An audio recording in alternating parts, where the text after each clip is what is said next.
It's episode 303 of The Platformers, a show about games and nerd culture, and I'm your host, Brian Barnett. I am the co-host and self-proclaimed witch, Kris Cornelise, aka Delphia. I'm the guest, Thomas Wilde, and I'm still getting used to the vibe around here. Oh, don't worry, you're going to fit in just fine. He fits in wonderfully, and you wouldn't know it because of the mask he wears, but he is actually Spider-Man. So, Thomas, thank you so much for joining us on the show. This evening. It's been a long time coming. Please tell our listeners and viewers where they may know you from. I'm a longtime freelance writer in the gaming industry. My day job is typically covering the Seattle gaming scene in GeekWire, a locally focused website. But you may have also seen me at The Escapist, Bloody Disgusting, very occasionally at IGN, Game Skinny, Worth Playing, or here and there and everywhere throughout. I also keep running into people who know me from the GameFAQs days, which is always kind of weird because it feels like it happened in a distant century. It was a weird time, the GameFAQs days. Yeah. Me and CVX Freak came up from that era, and every once in a while we run into each other, and it's like, hey, remember when we were both young and had all the free time in the world and also had a number of undiagnosed personality disorders? Oh boy, do we ever. Unless that's one of the disorders. And in that case, I don't remember a damn thing. Isn't that just the way? Man. Yeah. Just going through the DSM-4 like it's an a la carte menu. I'll have... they're all so tantalizing. Oh, I bet nobody has this. That's bipolar disorder. Lots of people have that. Shit. Okay, but what if we mix it with no, that's pretty common as well. Oh, what is it? What is it? Epstein-Barr with a twist of Lyme disease? Oh, no. Oh, God, it's... Yeah. I've made that drink. It's 2 parts tequila to 1 part popcorn oil. Oh, what a start. What a start. Welcome to the show. Yeah, it's pretty good. Welcome to The Platformers. It's a game that is about video games, about podcasts, but also perusing the DSM-4 for maladies that one might partake in. Can you imagine if you could do that? I mean, I think eventually we'll get to that point. You know, if we can, you know, genetically re-engineer people with CRISPR, then certainly, you know, if you want to experience, oh my God, I just had the most we just evil have thought. RPG character selects at this point. You realize, But it's like, what drawback would you like? But think about this. This is gonna be the new actor thing. When they're trying to inhabit a role, they're gonna be like, okay, can you give me schizophrenia for like a week or something? Yep. And so I can experience it, and then I'm gonna make notes, and then we're gonna use that. You know, oh man, extreme method acting via gene therapy. No, yeah. Okay. by gene therapy. Oh no. They're all going to want hyperfixation, but by virtue of that, they already have hyperfixation. Oh no. Can you imagine? Yeah. Can you imagine the? And I say this as a fan of the film. Can you imagine the levels to which Tropic Thunder's stuff? That was my first thought. That was it really? Inevitably my first thought. Yes, 100%. Robert Downey Jr.'s character in that. Just man, except to the extreme for every goddamn role. Well, because that's what his character does. But anyway, yeah. Well, to the point of literally, getting skin pigment coloration. Kirk Lazarus. That's the one. My favorite actor. Welcome to Behind the Actor Studio. I'm Christian Bale. And to prepare for my new film, I became a murderous sociopath and killed several people. Yeah. Apparently, most of the rest of the cast on American Psycho thought he was a terrible actor because they thought that was just him for the longest time because he was so focused on the role. And then afterwards, they're like, whoa, what the hell? Yeah. Siggy Liam in the chat. Terrified of that man. Siggy Liam in the chat says, I'll take 2 parts chronic masochism, 1 part dopamine addiction. I call it the Monster Hunter world. That's fair. That's fair. That's completely fair. That's true. It's fair. And you know what else is fair? The number of games that we have going on right now. There's a lot of stuff out, a lot of stuff coming out, a lot of stuff just came out. The month of RPG is upon us big time. It is pretty crazy, and I was really concerned because I just started playing 2 different RPGs, one an action RPG and one turn-based, and I was concerned that they were both extremely lengthy, but as it stands, only one of them is. So we're here to talk about a lot this week. We're going to talk about Grand Blue Fantasy Relink. We're going to talk about Persona. We're going to talk about the comprehensive, long-awaited ending to my Under Night In-Birth 2 Celes review. Oh, boy. We're going to talk about Silent Hill. We're going to talk about Pal World, I imagine. Where do we want to start? Because I'm really up for anything. Whoa. Let's kick it over to Thomas. Thomas, what do you want to talk about first? You're the guest. You can set the pace. You don't want me to start anything because I don't know when to stop. So feel free to talk about, I don't know, talk about Under Night. You do that thing. Fair enough. The person I was going to play it with bought it on Steam and it didn't work, so we had to refund it. Oh no. See, okay, this sucks. is really fascinating because I have heard a lot of people talk about having problems with this game, and I never had any. Even starting to play it, I don't know if I technically played it pre-release. Hold on, let me check the date that I actually got it. Were you playing it on console or? I've been playing it on Steam. Okay, so you were one of the lucky ones apparently then. Yeah, I never had any issue. Like I heard so many issues of people having it. Yeah, I got my key on. Yeah, I got my key the day before the game came out. And I never had any issues. It's so weird. I heard so many people talking about having the game crash when they went into ranked mode. I did try to queue up for, I think, ranked and casual matches the first day I got it. But either the pre-release servers were not live or they were having some sort of an issue. But I just kind of like sat there for like 5 to 10 minutes and didn't get a match. It could be just that like people were not really playing it. Could be everybody else, or everybody else was crashing trying to get to you. So possibly, yeah. But that was the only issue that I had. And then once the game actually officially launched, I was able to play a bunch of, like, I have, I think I have like 18 hours in this game. And you know, I played a bunch of stuff online. I did ranked, I did casual, I did player matches. I went into rooms. I never had any issues. And the netcode is extremely good. Like it is on the level of, I mean, it's a little tricky to say that the netcode is on the level of Grand Blue because I don't know where my opponents were. Whereas like Kris and I have played Grand Blue and I am, you know exactly where I'm sitting. Yeah. I'm located in Texas and he's in Australia and the connection is beautiful and it's like incredibly easy to do. But I played a bunch of people in Under Night and never had any issues at all with the netcode.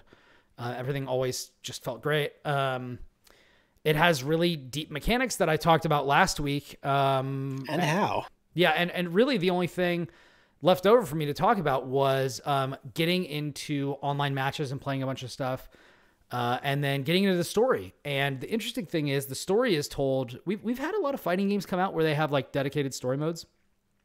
Yep, they usually do the visual novel approach almost. Yeah, the occasional fight in between, sometimes not even. But Grand Blue is different because Grand Blue basically turns into like a side-scrolling beat 'em up for at least the beginning of the story. I haven't done too much of it, of Grand Blue Rising. But Under Night goes back to the tried and true arcade mode story where you take one character through the arcade mode and you have little interactions with the different characters that you run into that person has a history with. And so I played, I think, over half the cast through arcade mode to see like all of their stories. And there was a character, Kuon, that's locked from the beginning. And I think you have to play something like 9 characters through arcade mode to unlock him. And then that kind of gives you a bunch of different angles on like what would happen if this person succeeded, what would happen, you know, XYZ situation. And I imagine the canon one is when the main character Hyde does that. But there's also like a lot of interesting things that get set up that might tease a follow-up or insinuate that this might be like the last entry in the series. But I found that all like pretty interesting because it's not a fully dedicated story mode. I'm not really going to evaluate it in the same way that I would a more bespoke mode like Guilty Gear or something like that. Because it's not super deep. It's like, you know, characters interacting and they've got their own motivations that carry over from previous games. But I thought it was good. I think the writing is pretty good. I think that the characters are given a lot of nice, you know, characterization through their interactions with others. So I got a really good feel, even though I've not played the previous games in the series, I got a really good feel for who they were, what all of their relationships were and all that just from playing arcade mode, which I think is pretty good. That's a good way to do it. I remember I've got the last game on PlayStation 4 over here, and I remember the story mode was kind of that combination of the visual novel approach with the occasional fight like you were talking about. Mm-hmm. And it was nearly completely impenetrable. Yeah. The BlazBlue situation, the almost Persona 4 arena kind of thing, but yeah, I was gonna say I never understood that because I totally understood everything that was happening in BlazBlue, and I would go into GameSpot and talk to people, or GameStop. Oh my god, you know what's so crazy? I never once mixed up GameStop or GameSpot before I started working for GameSpot. And then suddenly I never ever mixed them up, and now I mix them up all the time. It's infuriating. Once there are actual stakes to making the mistake, now you're starting to make the mistake. Yeah, it's crazy. It's crazy. But yeah, I used to go in. The mistake stakes, as you will. I am going to get drummed out of the Seattle area tech journalism scene because I am scared to death that at a crucial moment I am going to call the CEO of Microsoft Satya Nutella. It's just this intrusive thought in the corner of my mind whenever he comes up. And I was writing about yesterday's weird Microsoft leak today. Mm-hmm. And I quoted something that Nadella said at the FTC hearing last summer. And just that intrusive thought, like, you should call him Nutella. See if the editor notices. See if he notices. Wait, did you accidentally say Satya Mandela just a second ago? No, his name. I heard Nutella. Oh, his name's Nadella. Yes, yeah. I know who he is, and I know what you're saying, but it sounded like you said Mandela was on a call or something like that. The Nadella effect. And I was like, wait a second, what? Yeah, I love it. It. Well, the moment there's an actual chance of a consequence to the mistake, the chance you'll make that mistake just skyrockets. Yeah, that's Satya Nutella is fucking fantastic. I love it. As much as there is a consequence to the mistake, I can still just feel myself sitting there. I can feel everyone just sitting there going, "You should totally do that, though." It's so fucking hilarious. It's so good. The real problem is, much like Nutella, the man himself is mostly sugar. Hey, Satya, give me some sugar, honey. Okay, this was a tangent. Siggy Leave in the chat says the dawning Kroger effect, which is fantastic. Mm-hmm, mm-hmm. That's very good. That's very good. Although I don't know how many people know. I don't know how many people on this call have access to a Kroger, but I definitely do. Intermittent. Not in. I've never found one in Washington State. Yeah. This is a Fred Meyer. I'm gonna be real. You're not missing anything. No, I would probably have to go searching. Yeah, it's not worth it. Not worth it. It's a shitty grocery store. Only really good for being the butt of a joke. But anyways, yeah. So it's really good. I like it a lot. I think it is. I've been talking about this with other fighting game enthusiasts, but it is the biggest unforced error that they released this in the shadow of Tekken 8, which is like just why. Yeah. Why would you release an it's already the Horizon niche effect? Yeah. Why would you already release a niche fighting game in the shadow of literally the biggest fighting game? I mean, it's French bread. They've kind of got their audience baked in, and most of that audience isn't going to be playing Tekken.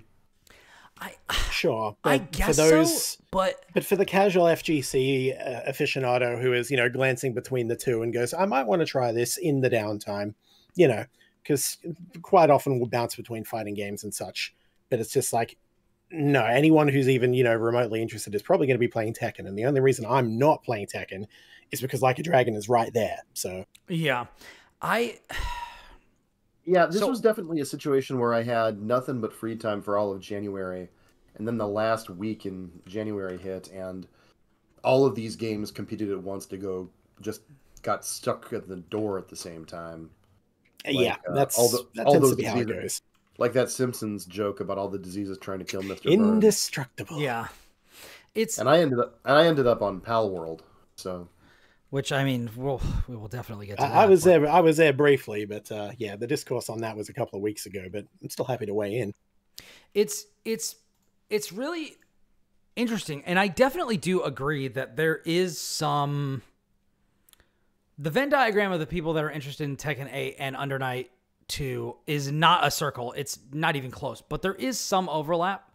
And I think that as somebody who is really trying to give Uni 2 a fair shake, there are a bunch of people I know who would have played it, even if it's just on the press side, who were focused on covering Tekken, such that I was the only person I knew who was playing Uni 2, which makes me sad because it's quite good. Like it's partially on me that I have not explored this series previously, but I've already kind of had my, 2D anime fighter darlings in like BlazBlue and then Guilty Gear and Persona and now Granblue. Dragon Ball and now Granblue. So it's, and like as much as I love Uni 2, I don't think it's going to replace Granblue, but it really is like there's been talk about like, oh, Uni 2 is like the Street Fighter of anime games, and I'm like, no, that's Granblue. Granblue is the Street Fighter of anime games, and Under Night is like if Granblue, or actually if Guilty Gear through Strive has become more mainstream and less complicated, which it has, then I would say that Granblue is to Street Fighter as Uni 2 is to Guilty Gear or BlazBlue. Like, it is the more complicated. It is less focused on like very straightforward systems, and is more like, okay, I'm going to give you a lot of stuff that you can get into the nitty gritty with, and you can just go as far as you want. And it's very detailed. It's very demanding. It's very fast paced. Like, I went into ranked mode and got my absolute teeth kicked in by a Sonon. And it was really hard because first I was playing Carmine, and then after I unlocked Kuon, I switched to Kuon because he's very much a me character. He has a lot of like New 13, like New 13's normals from BlazBlue, but combined with like some other elements, like he can teleport, and he's got a projectile that he can also cancel into like he's got like a full screen like instant lightning bolt that he can also like call down from the sky, and he's super awesome. But who's the big dude with the claws? Is that Waldorf or something like that? That is Waldstein. Yeah. Waldstein. He was the guy I was playing. He's an absolute beast, and he can grapple you from like 2/3 of the screen away. Yeah, I really like characters where them being on the screen at all is a very strong imminent threat. Yeah. I play a lot of Zangief in Street Fighter 6. Nice. Well, I'd rather land an SPD than win the round, is what it comes down to. Yeah, and I think that's and this is if some of our listeners have not gotten into fighting games, I think that there is definitely something to say for finding a character that you really like playing even when you are losing, just because you like doing that thing. So like, for example, absolutely. In Street Fighter, that thing is the reason why I play Luke. Like, I started playing Ryu because I liked it. That you're a total moral vacuum, but my thing that I like doing is I like bouncing people off the backboard. So with Ryu, I did it with high blade kick, and with Luke, I do it with perfect timing medium knuckle.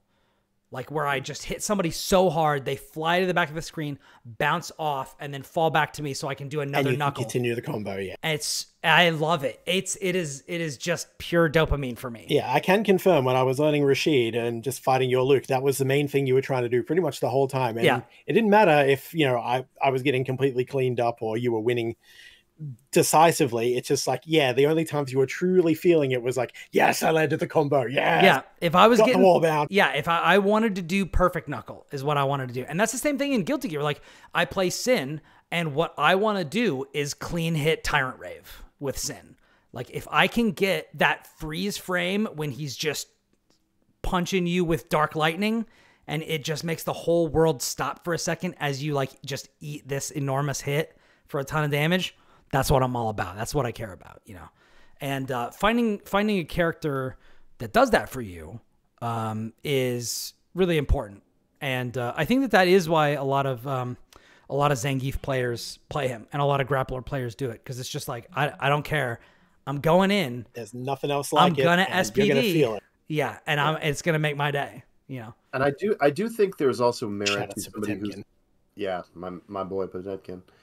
There's merit to a character in any fighting game where the other, by virtue of your damage output and your health pool, the other person has a lower budget for mistakes than you do. Yeah. Simply by virtue of you being in the fight. If you're learning a game for the first time, that can be a very valuable buffer. Yeah, absolutely. That is absolutely a thing that Potemkin players will like put forward, which is like, I need to be, right however many times, but the Potemkin player only needs to be right once. And then it's over. And when they're right, oh boy. I see you jumped at me. Yeah. Oh my God. Oh, here we go. We got the tech right now. Sigilium in the chat says Narmaya in Granblue, Setsuna in Soul Calibur, Baiken in Guilty Gear. I don't care if you beat me. I'm going to put you in cardiac arrest by the end of this round. Yep. I will say I did not play Baiken in older games, but I played her in Strive for quite some time, and I definitely agree. I would still be playing her if Sin hadn't come out, but he's got like everything. But now I've actually changed since the last time we talked. I don't think I've talked about this on the show. I was playing Seox and Zeta in Granblue, but I don't play them anymore. I'm playing Belial because I'm just an absolute top tier sicko. Okay, Belial, Luke, a pattern emerges. Belial, Luke, Sin, and in Uni I play Kuon. So I don't know if he was in the previous games. The types. The character that has to be unlocked laboriously through 9 runs through arcade mode. So you're playing the character that nobody has any matchup experience against. I mean, he's the boss. Yeah, well, I mean, I guess so. You know what's funny is that I've watched some tournaments online, and like, he's got good representation. Like, people like him apparently, or he's good. I don't know. One thing I have noticed is that Sajam, a content creator and commentator for fighting games, and I tend to have very similar taste in characters. He played Soul in Guilty Gear when I played him. He played Sin when I played him. I'm pretty sure he plays Belial, and I think he plays Kuon. It's very strange. And he played Luke, actually, and he played Luke in Street Fighter. That's crazy. Just saying, have we ever seen Sajam and Brian in the same room? Yeah. Hold on, let me sweep I gotta like poof my hair up and sweep it over to the side so I'll look anywhere near as good as him. But yeah. Shout out to Sajam, excellent content creator. Check his stuff out if you like fighting games. There are very few content creators out there that I will watch like almost literally everything they do. Sajam is one of them because he is one of the best at breaking down fighting games and actually explaining things in a way that they make sense to me. Yeah, he's approachable in that regard for all the skill levels. Siggy Liam in the chat says, "You just nuclear Gandhi'd your human decency in fighting games with that admission." I'm sorry, and also I appreciate my deepest respect. Yeah, I do appreciate. I believe that's a Civ reference, isn't it? That's a Civ reference, all right. But yeah, Gandhi launches the first nuke each and every time. He was starting from zero. What human decency? Oh, I started from zero. I was working at a disadvantage the entire time. But you know what? We take those.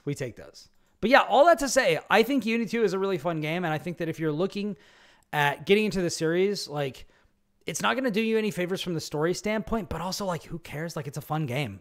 Like, you know? So, you know, I didn't start Guilty Gear with the first Guilty Gear. I started with Plus R on the PSP for for all that did for me. Yeah, I was X2, so. Yeah.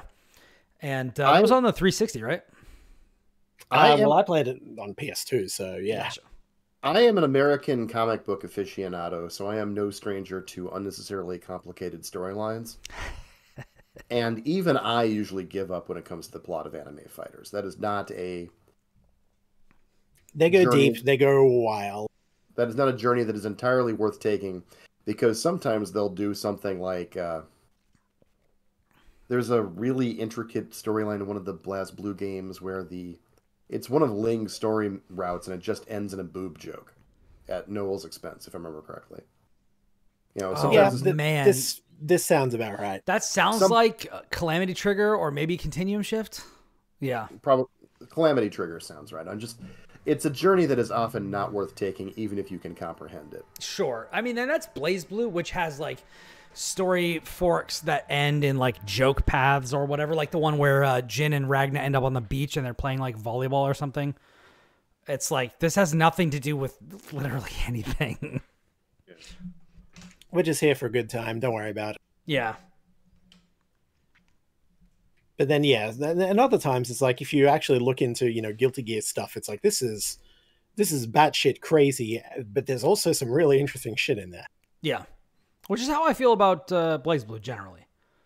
Although those forking story paths was a little rough. Particularly with how much time you have to invest in it and just doing that. And then when they took the fights out, which is like, come on. But anyways, that's pretty much all I have to say. I think Uni 2 is great. I have actually moved on to playing Tekken because this is my first Tekken game. So I'm playing Tekken 8. I started today. Did my first combo ever. It's fun stuff. Hell yeah. Learning notation. Right.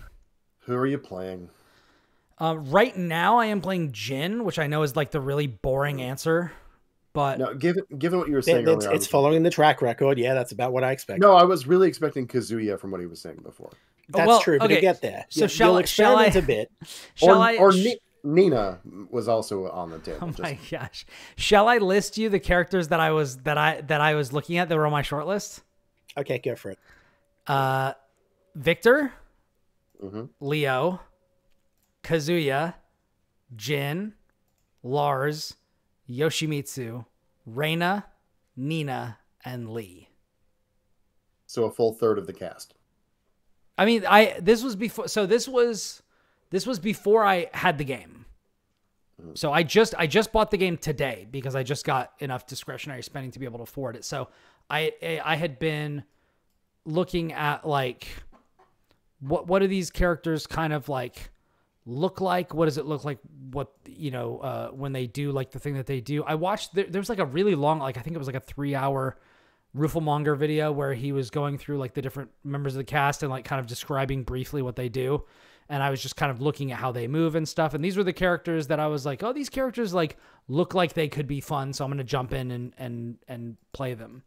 And then when I jumped into the game and started actually like pressing buttons in practice mode on these characters, like Victor was the one who felt like really good to me.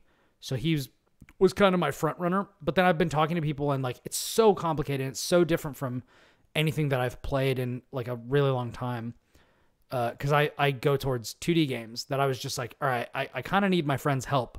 Like, you know what I like who do you think would be good? And Ronnie, longtime friend of the show, Ronnie Barrier, said like, I think you like Jin. I think you should just play Jin cause he's good at everything. And I'm like, okay, like I can get wrong. Jin is like, if you're going to get into King of Fighters, you might as well learn Ayori Yagami. There is no universe in which this character will be in a Tekken game and be bad. Yeah, which like Iori is the guy with the red hair, right? Yeah. Yeah. The guy, he's he's like he's top tier in like every KOF game, right? There's some kind of speed situation at the SNK headquarters where if Iori is ever below A tier, their office explodes. I can picture it. I can picture it. It's Speed 3. Assuming they didn't make a Speed 3. I'm thinking actually they did make a Speed 3, but it didn't have any of the original actors in it.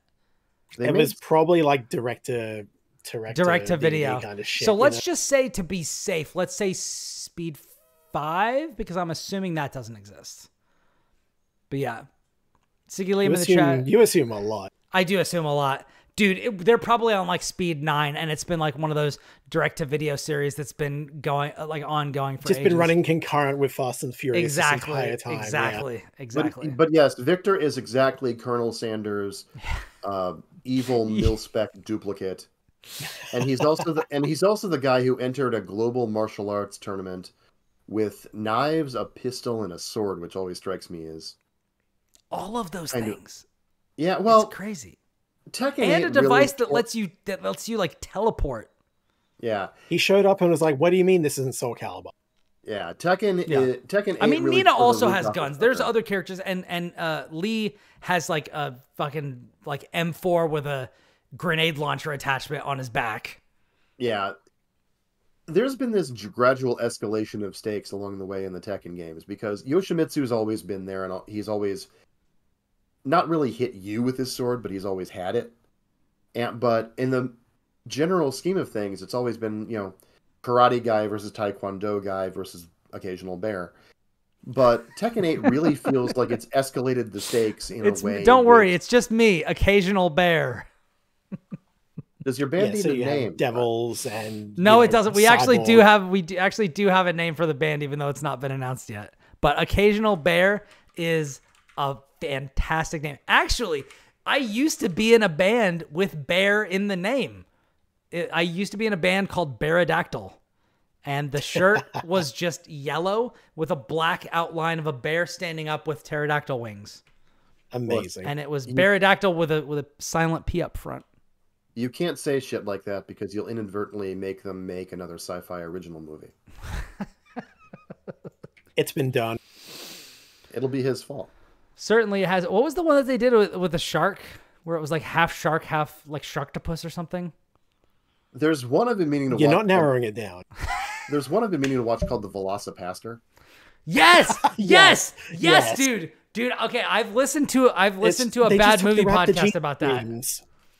Velocipaster. Yes. I am week to week within an inch of starting a bad movie something or another of my own because I have a regular bad movie night every week with my internet buddies and a couple of real life people. So I know at least two of these guys actually do exist. And just the sheer sci-fi original movie energy on Tekken 8 is higher than it's ever been. It's pretty crazy. Because these are people who are just, what makes you bulletproof is being really good at wrestling. It's true. It's always been true. It's always been true. People don't want to... This one weird trick doctors don't want you to know about. If you're really good at wrestling, people can't shoot you. Siggy Liam in the chat says, Monster Hunter dev team, write that down. Write that down. Pterodactyl in Monster Hunter. Oh, God. And he said... I can see it. I can see the moveset. Oh, no. Yeah, they also said, I just looked up these characters as an individual, ignorant of Tekken, and Victor looks like Agent 47 and Colonel Sanders and an old version of you fusion danced. An old version of me? I'm going to take that as a compliment because Victor is a good-looking dude. He goes on to say he looks rad. Very, very true. He does look very cool. And then there's Raven, who is nothing if not a statement that Harada has seen the 3 Blade movies approximately 300 times each. Yep. That's true, and he can do like a shadow clone. I jumped in and did like a couple of moves with him, and he can do that. He respects the Black Ninja trope, which I respect by extension. Yeah, but my thing has always been that I started with Tekken 3, which was comparatively down to earth. I mean, isn't that how it always escalation? Yeah, the escalation has been notable as the time has gone on. That's you either die the hero or you live long enough to see everybody do shit that you never would have imagined. Like use a car to fly into low orbit or I feel like we're describing the escalation of Pokemon into Pal World here as well, though, you know? I mean, hey, we can do that transition right here if we want to. Let's do it. Mr. Mishima, Thomas Wilde, Black Belt Magazine. What martial art involves carrying a rocket launcher? The one where he fucking wins. And then he I-beams me. Yeah. He does. He does. He fucking Homelanders you. The vulnerable neck. Yeah. He Homelanders you in the crowd for asking that question. Mm-hmm. Oh. Man, that is such a weird thing for everybody to know about now. What, Homelander? Yeah, I know it's... Yeah. There was a time where all of this comic book bullshit was the deep nerd lore. It's true. And now between just the rush to find new comic book IP and Disney digging some B-list characters out and putting them from the forefront because of rights issues or what have you, the sheer amount of stuff that I was a pariah in high school for knowing about at all that is now just a mainstream joke occasionally blows my mind. I'm not complaining about it. I'm not annoyed about it. It's just... You were there when The Boys was in print and before it was a show. Yeah, just it's... Do not recite the deep lore to me. I was there when it was written. I absolutely will. I am the Gandalf of modern nerd culture. We live, Thomas, we live in a world where mainstream people, your average person on the street, has heard of Blue Beetle. Has heard of fucking Rocket Raccoon. Yeah. Yeah, that's the big one. Yeah. I think Blue Beetle is definitely okay. Yeah, more, you know what? Yeah, probably. But you know, that's me. Maybe that's me. I will Shazam, say that if you, dude. Yeah, well, the artist formerly known as Captain Marvel. Exactly. But I will say that if you've gotten into Blue Beetle because of his recent movie or what have you, the old circa 2006 comic by John Rogers is a really super good read. It's worth tracking down because it was kind of his introductory arc.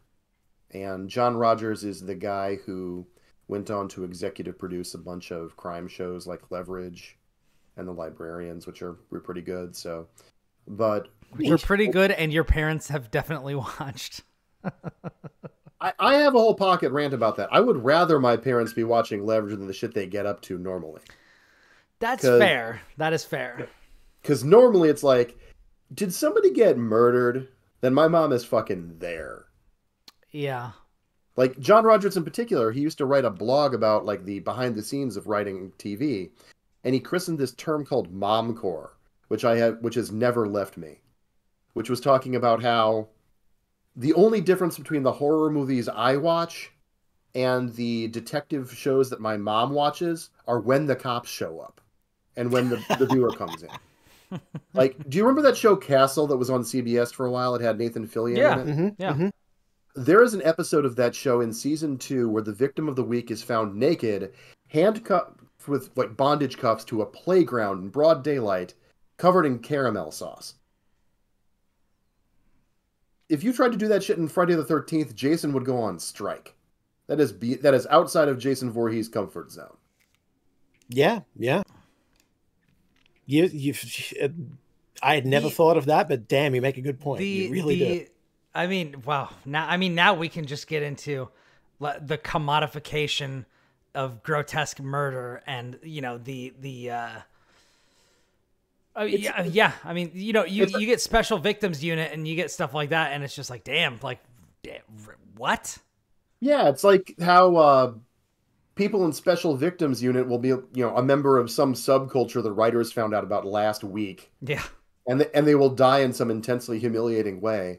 And then two rent-a-jaws from the actor studio will show up in suits to just kind of over the body and basically intimate in a very calm, deniable way that maybe they had it coming for not being normal.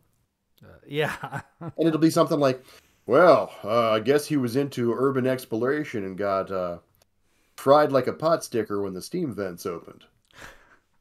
Well, if he'd just been above ground, attending to his business like a normal human being, aside from pursuing a hobby. If he had just been a corporate wage slave, we could have avoided all this nasty business. Instead, here I am. If only he wasn't a furry, then he might not have sweltered to death in this hot environment. I wasn't in Tempe, Arizona, or whatever, tied out and died of exposure. Man, the furry community in Arizona must have some kind of cooling tech, right? They've got to have. Certainly, they got to be on that NASA shit. This is, and I am begging that anybody who ever hears this podcast who knows the answer to that, never tell me. Do not confuse that question for actually wanting the answer. Thomas is not actually seeking knowledge in this moment. That question was entirely rhetorical. Thomas is a Lovecraft. Open the Necronomicon of it. Yeah, I was about to say, Thomas is a Lovecraft protagonist in this moment. He does not want to be cursed by knowledge. He is begging you not to share with him the answers. Keep your Bloodborne insight levels nice and low. Yeah. Buy some stuff from those neat little creepy freaks.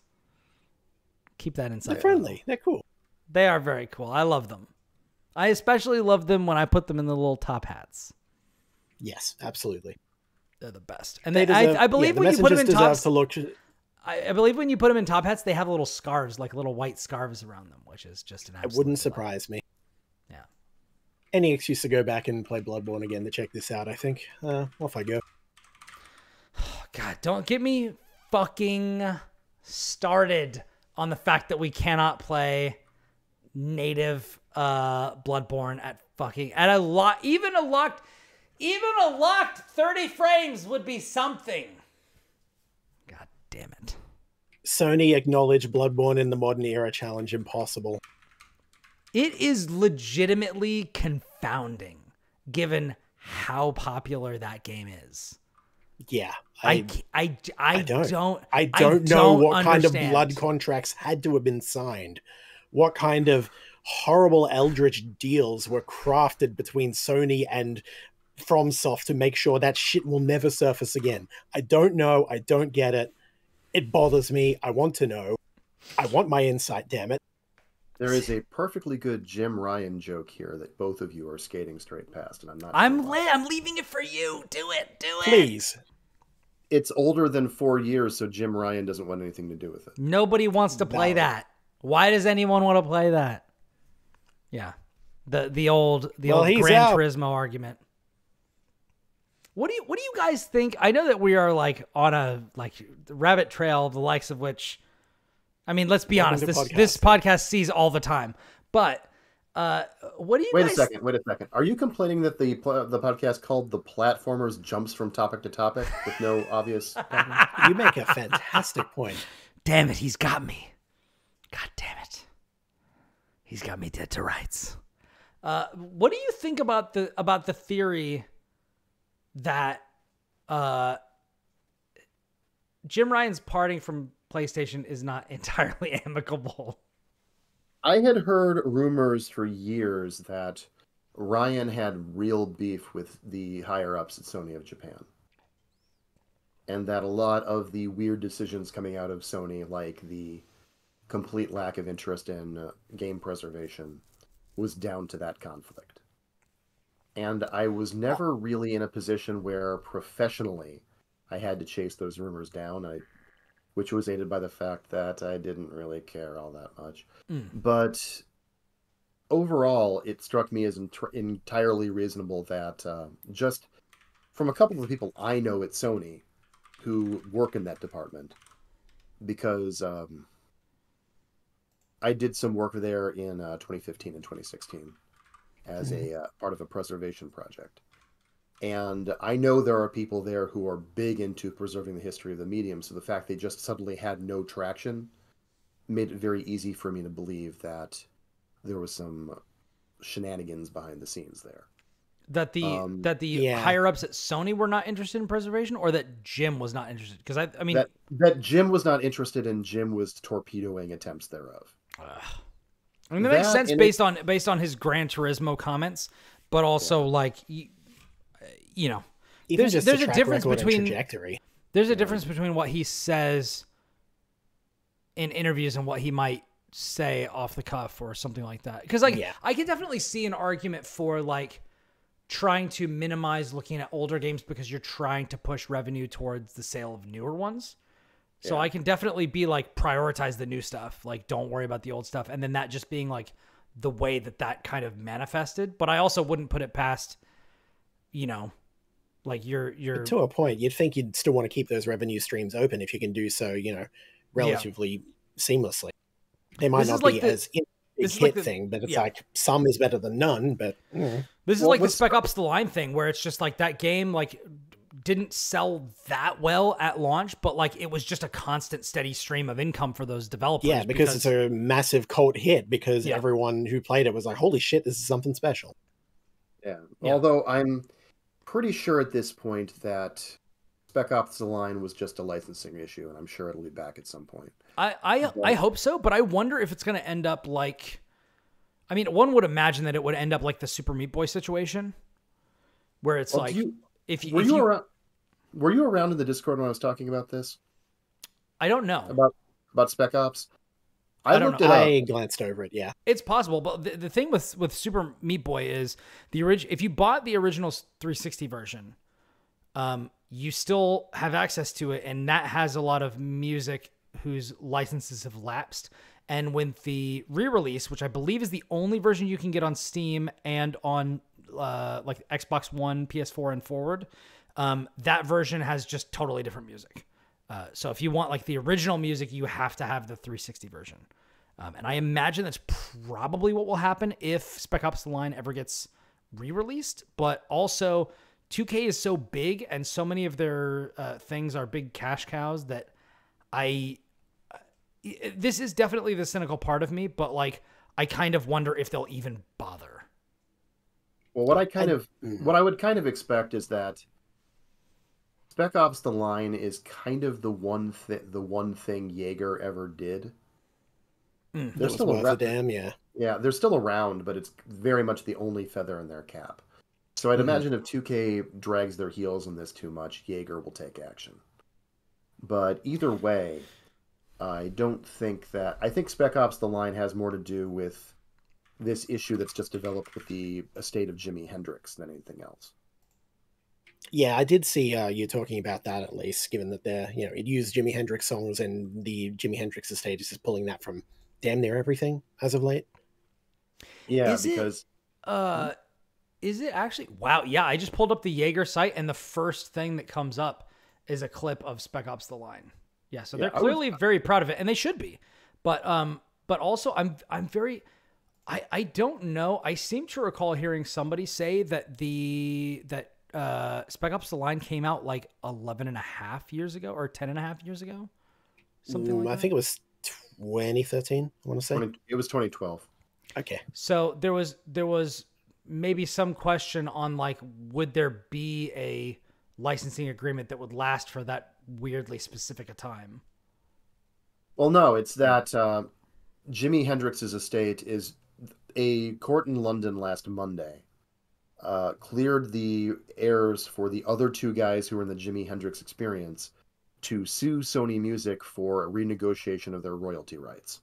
Oh, gotcha. So would that allow them to terminate existing agreements? Just basically the two other guys who were in the Experience didn't think that after Hendrix dropped dead in 1970, they signed agreements with the label on the assumption that, okay, this is the end of the road. This is never going to go anywhere. And they both came away with a pretty big lump sum for the early 70s. But then, due to reissues, licensing, and especially streaming, the rights to Hendrix's music became a cash cow. And both of them have since passed away. It's a Witcher situation. Oh yeah, where they under negotiated with the author, and then he came back and sued, and because of Polish law, they actually allow you to take things in for renegotiation if the deal is unfair. It could very well be similar to that. What happened was a judge in London took to the heirs of these other two guys who were in the Experience and said, your original deal was very clearly under negotiated. You are now clear to sue for a better deal. And what they want is to let Hendrix's estate have 50% of the rights, and they'll both take 25%. That's pretty generous, to be honest. Yeah, but on the other hand, I mean, they are one of the two had a bunch of writing credits, and the other is still one of the better known drummers in the history of British music. They are legitimate contributors to the sound there. Yeah, Hendrix absolutely may have all the ink, but they are still parts of the band, and they are deserving of. Oh, I was saying it was generous on their behalf. Like, they were generous to only take 25% each. Oh, there you go then. Yeah, so because I was like, wow, like that is only asking for. Yeah, you'd think even split, but no, they're like, no, half of it can go to Jimmy, no problem. 33 or something like that. So but yeah. And as a result, and I always thought that all 2K has said officially is that several licensing agreements have expired. Gotcha. And granted, Hendrix is not the only other licensed music on the soundtrack. There's Deep Purple on there. Yeah. The guy, there's one of the main characters in Spec Ops: The Line is a DJ, and he plays a bunch of music over the airwaves throughout the entire game. But yeah, but I always thought that it was very significant that virtually the moment this deal came down in London, 2K pulled down Spec Ops: The Line from Steam. Yeah. Yeah, the timing was auspicious, to say the least. Yeah. So it's not 2 + 2 + 4, but it's definitely 2 + 2 = a force-shaped object. Yeah. Yeah, that's probably it, but I mean, I guess we'll see. My ultimate takeaway is that, like, it would be a real shame to lose that game to this kind of licensing thing. Like, obviously, it's out there. You can get it. The internet never forgets, right? Yarhar fiddle-dee-dee, all that. But this is something, it is still relevant, whatever some people say. Oh, it's outdated or it's all this or whatever. It's like, it's good art, though. It had something to say. It's still, I think, probably the best version of what it's doing that exists. But certainly in this medium, if nothing else. Well, one of the things that I really appreciated in retrospect about it, going back to write about it last week, was the sheer degree to which, even by 2012, the degree that pop culture in general was still very much on its the glory of war, the glory of service to your country, band of brothers, generation kill shtick. Yeah. And Spec Ops: The Line being such a full-throated, none of this is good. Also, you're an asshole. Yeah. The only way to win is not to play, as Will love to say. Yeah. And he's right. Was just, I can understand why it didn't sell, because nobody wanted to hear that shit, even though it was eminently correct. Yeah. Yeah. Yeah, it's just one of those things, I guess. It's like, we don't always want to hear what we should. Mm-hmm. And, good art can be, confrontational, challenging. Yeah. But it has something to say. It has a very good point, and it uses its medium to tell that point in a way that is regularly undersold by the medium, even after its heyday. So, yeah. Again, it would be a real shame to lose Spec Ops: The Line to this. Yeah, and, Kris was talking about Yarhar Fiddly D, and I think that is easier and better because this game was also on offer on GOG. That's how I got it before, which is always good, which means that people will be able to experience it so long as they have PCs. But I also think this is part of why this game and other games like it are part of why I've stopped being as charmed by your, just as an example, dude, bro shooter. Well, I mean, not even that. I was gonna make a grander point about, just kind of AAA games in general, like your Horizons and things like that. Like, this is why I tend to be less charmed by those sorts of games, and why when we had our Game of the Year episode, I was very focused on trying to look at the games that I had played that I would still be thinking about years from now. Yeah, and, not the best game you played, but the most important one you played. Yeah, which is why things like, and people weren't really talking about it, but that's why I think games like Season, A Letter to the Future, or Goodbye Volcano High, or Cosmic Wheel Sisterhood, need to be looked at, because it's like, okay, so this is like we talked about all this before, but I think this is why games like that need to be. This is why preservation is so important. Well, I mean, it's one reason. I mean, the other reason is just they're games, they're fun, they exist. It's an artistic creation made by dozens, if not hundreds of people in certain circumstances, and it's worth keeping their work in a state where it can be enjoyed and appreciated by, people far into the future. I just think that's, of course, I think that's only fair. If you're pirating a game for the sake of preserving it from a medium that is often in a big hurry to forget its own history, shouldn't we call that privateering? We should exonerate the pirate. Well, I mean, are you being conscripted by the crown to do this? I mean, I guess it's not even conscription. It's, you are being given consent to do this as long as you pick your flags carefully. By who though? Who's giving consent? I guess you could say, well, never mind. I'm not going to say what I was. Historical privateering as opposed to, the notion of privateering. Brian, how have you changed drinks 5 times while we've been doing this? Hey, you can't see it, but underneath his desk is a mini fridge, right? I find it delightful that Thomas noticed.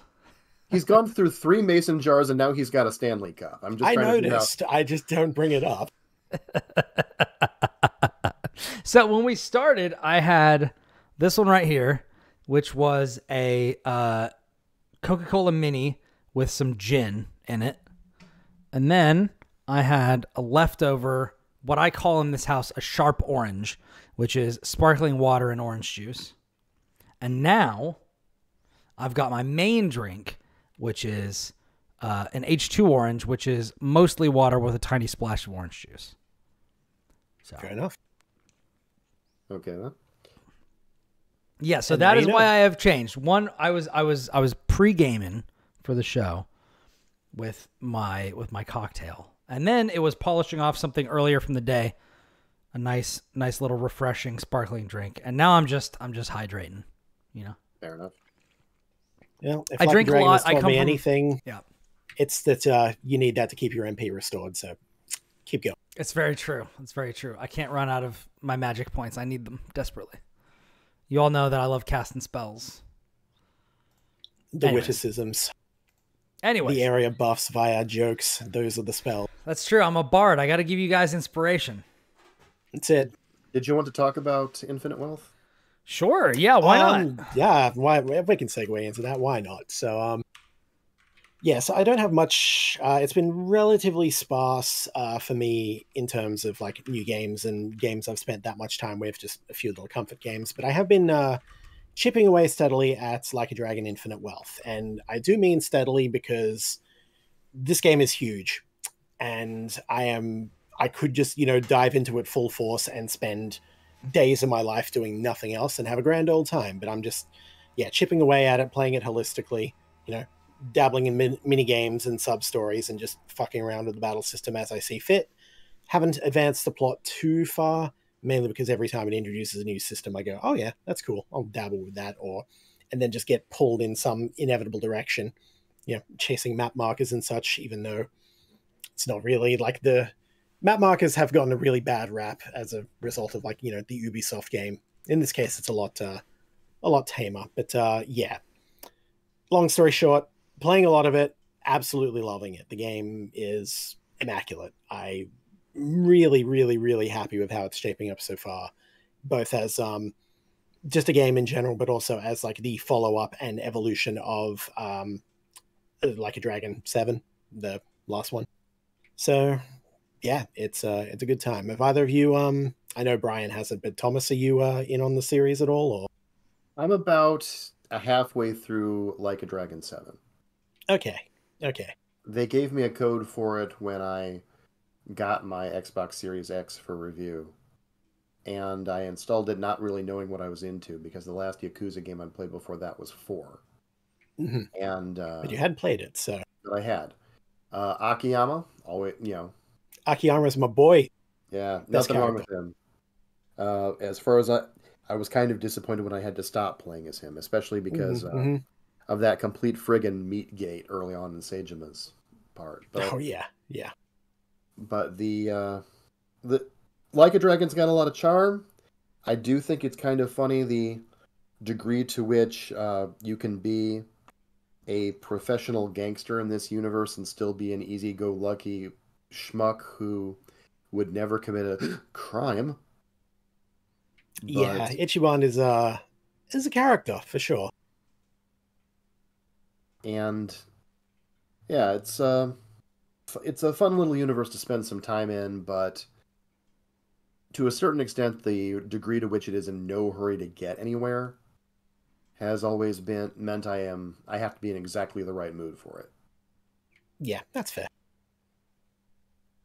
Yeah, but I managed to get about halfway through 7, and I plan to go back at some point. It's still installed. Yeah, I definitely think it's worth the time. I really enjoyed 7.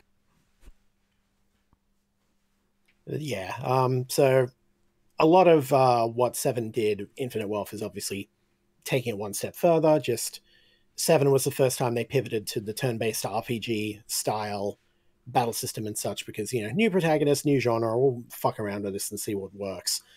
And I feel like they did a better job in 7 as a first go than a lot of people give them credit for. A few little teething issues and such, but pretty much every one of those has been resolved or improved in ways that I can say are very good in Infinite Wealth. So just a little more interaction with how you position your characters in order to do like area effect attacks, more clear markers of when you're going to do weapon attacks and combo attacks and little things like that, just in the moment-to-moment battling, definitely make the experience just that little bit smoother.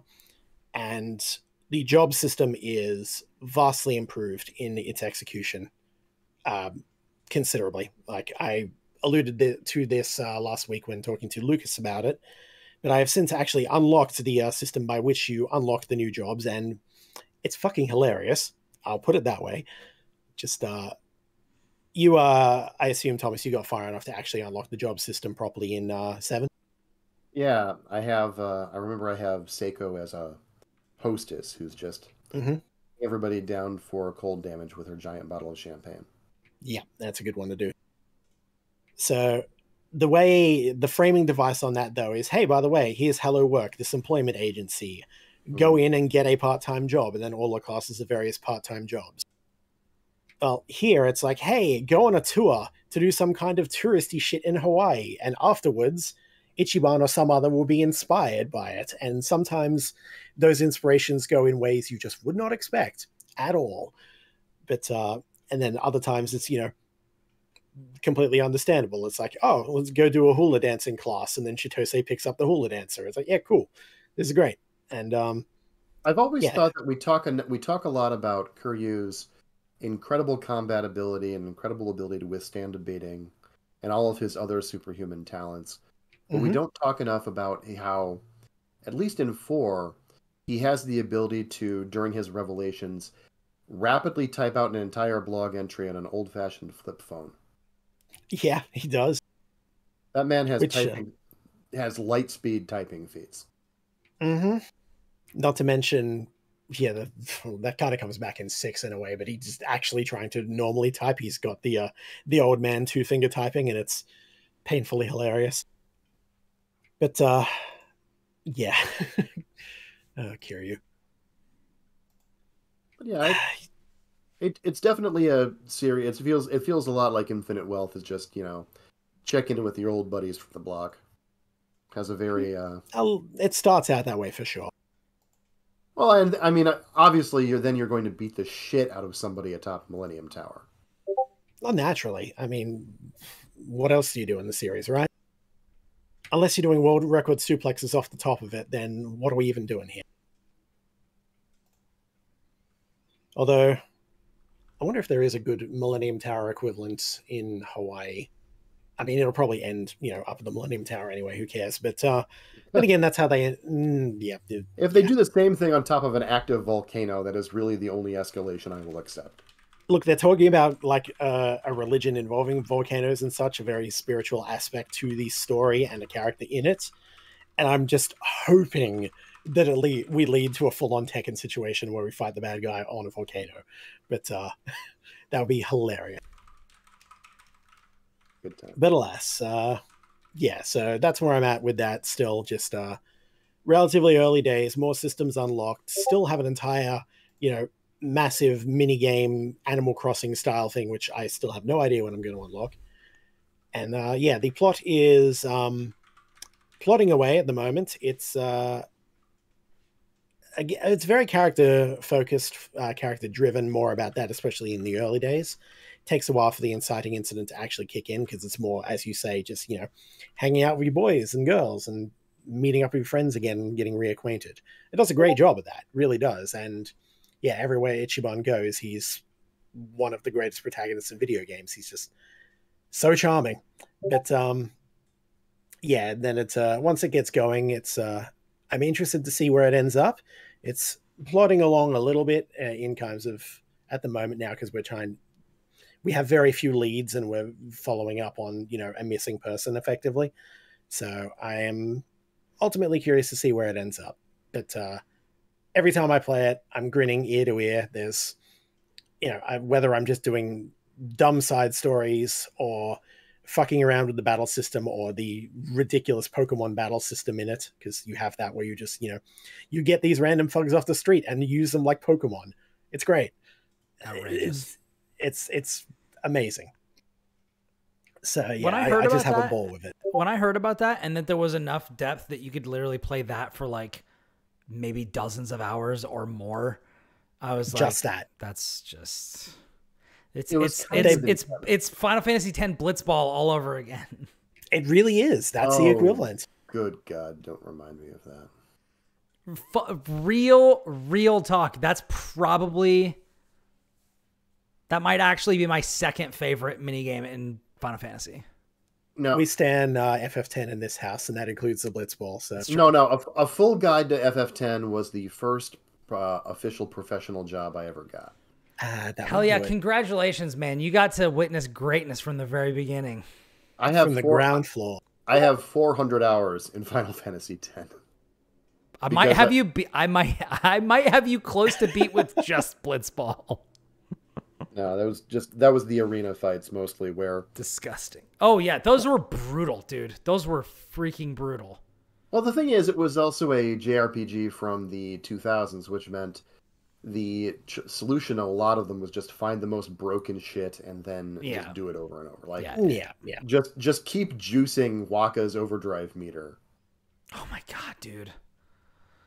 Waka with his limit breaker, like ultimate weapon, and doing his like spinning super where he's breaking the damage limit, so he's hitting for like 20k per hit and he hits like 20 times. Is like, yeah, that's how you rack it up. It's hot. I love it. And they expect you to do that when you're doing some of the bullshit end game, like the Dark Aeons and everything like that. Like, holy shit. I mean, yeah, and then the guy is like what he's talking about. I assume by arena battles you mean the guys that the farmer raised, right? Like the real just degenerate nonsense, where it's just like we took this boss from very early in the game, and we made it so when he hits you, you instantly die. Can you beat him? It's just like, wow, this is insane. But yeah, kudos to you. And congratulations. My first job in the industry was writing a press release about the Switch port of LA Noire. So, there you go. But anyways. But yeah, I'm looking forward to cracking into Infinite Wealth whenever I beat Like a Dragon 7, which I've actually knocked a good 5 games off my backlog so far this year, so I might get around to it. Good stuff. Nice. Yeah. Yeah, I mean, Brian can attest. I'm always pushing people to play, Like a Dragon, Yakuza games, etc. It's true. Maybe one day he'll get me, but who knows? Yeah, it's a long-term project. But yeah, if you're listening to this or watching this live, play Like a Dragon. Any of them, all of them, please. How do you convince Brian to play Like a Dragon? One bite at a time. All I got to do is find out the Blitzball minigame in 8. I'm sure it exists somewhere. I'll find a volleyball class and say, Brian. We got Blitzball at home. I'm kind of surprised they never put out a standalone Blitzball game for the DS or something. Oh, man. Well, it's a constant request for something to, be made into FF14. Like, that's like one of the most requested things as far as, gold saucer shit goes. And like, that'd be great, but I also think it would be completely ridiculous and wouldn't fit in that well. But on the other hand, that'd be great. So, on the other hand, that would get me to go back to FF14. So I always kind of did appreciate the explanation for how they were able to stay underwater so long. Was kind of to summarize vaguely, fuck you, that's why. Exactly. Yes. I love it. It's great. God, it's so great. Fuck you, that's how, I should have said. Yeah, exactly. Yeah. Because they're great athletes, that's how. We hold our breath for an hour while we're exerting ourselves. You can't do that? Oh, I guess you suck. Look, if you get good enough at Jeet Kune Do, you can take getting point blank to the face by a couple of 45s. That's just science. That's just science. And if you get good enough at volleyball, you can start breathing water. And if your dad is enough of a dick, you can turn into a demon. Again. Somehow we're full circle. If enough patriarchs throw enough children into a volcano, you'll eventually be able to shoot I-beams. That's what I've learned from 5 minutes of playing Tekken. Well, here's the problem. They can only throw so many more children to that volcano because sooner or later, Ichiban will be fighting on top of that volcano, and he's not going to let anybody throw a kid into lava on his watch. He's right. Thomas, you speak very truly. He will intervene at every cost to stop that, to save those people. Did you ever play Project Cross Zone 2 on the 3DS? Oh my god. I only played the first one, unfortunately, but I am familiar with it. Yeah, the second one has Kuryu and Majima as a partner unit. Yeah, I've seen their stuff, and it's great. How did it go? Did I think we were going to talk about this game on this show? No, I did not. I know it came up in the Discord not that long ago. Heihachi Mishima has hired Phoenix Wright to defend him in court because M. Bison has framed Heihachi for the zombie outbreak in Kamurocho during Yakuza Dead Souls. Oh my god, I literally thought you were going to bridge that into Resident Evil, and I was about to have an aneurysm. No, it's better. It's in a Yakuza game. Yeah, it's that zombie game with bad controls nobody likes to talk about that much. But it's got Akiyama in it, so... It has Akiyama in it, so it gets... It's not bad. It's not bad. It's not good, but it's not bad. That's my quick review on Dead Souls. I didn't sit down and finish it. I respected it, but too clunky, too many problems. You know what you really... how you really could have gotten him is if M. Bison was taking Heihachi to court and framing him for being responsible for the Reaper event from The World Ends With You. Oh, God. That's really how you could have got him. Yeah. I was already somehow bringing the underground into it. This is how. Yeah. I was just talking to Brogan last night about the Philip Jose Farmer's world Newton theory, which is this crazy thing he established in his spare time, which strings together every character from pop culture into this giant family tree of interconnected universes, which is basically the same thing as saying that Farmer had way too much free time. Yeah, but fair. Just because the existence of Ryu and all the crossovers he's in alone means we are dangerously close to that point with video games already. So basically, this is just like the Saint Elsewhere idea, but for Akuma from Street Fighter or whatever.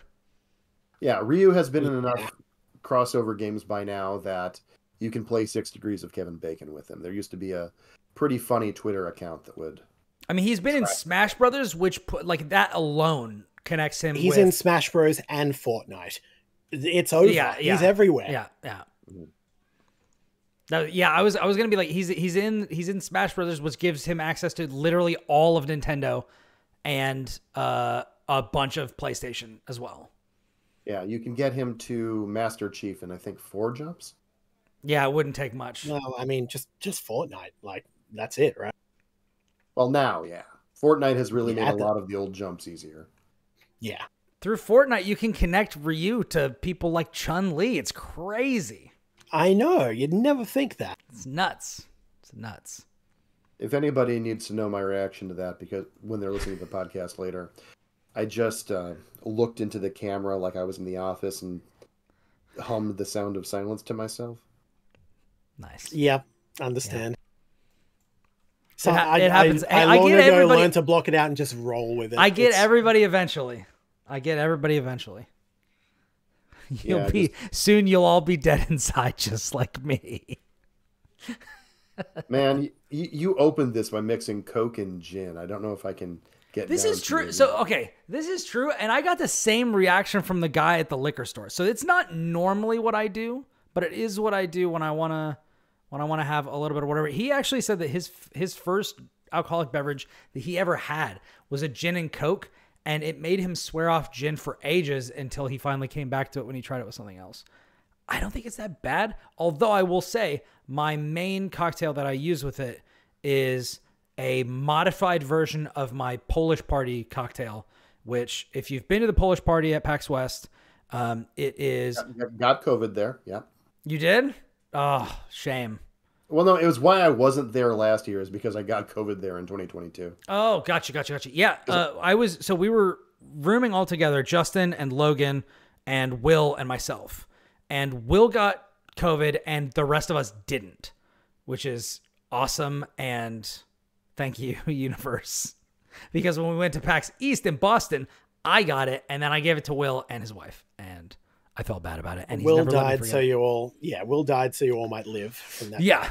But anyways, the Polish Party drink is apple juice and Zubrowka bison grass vodka.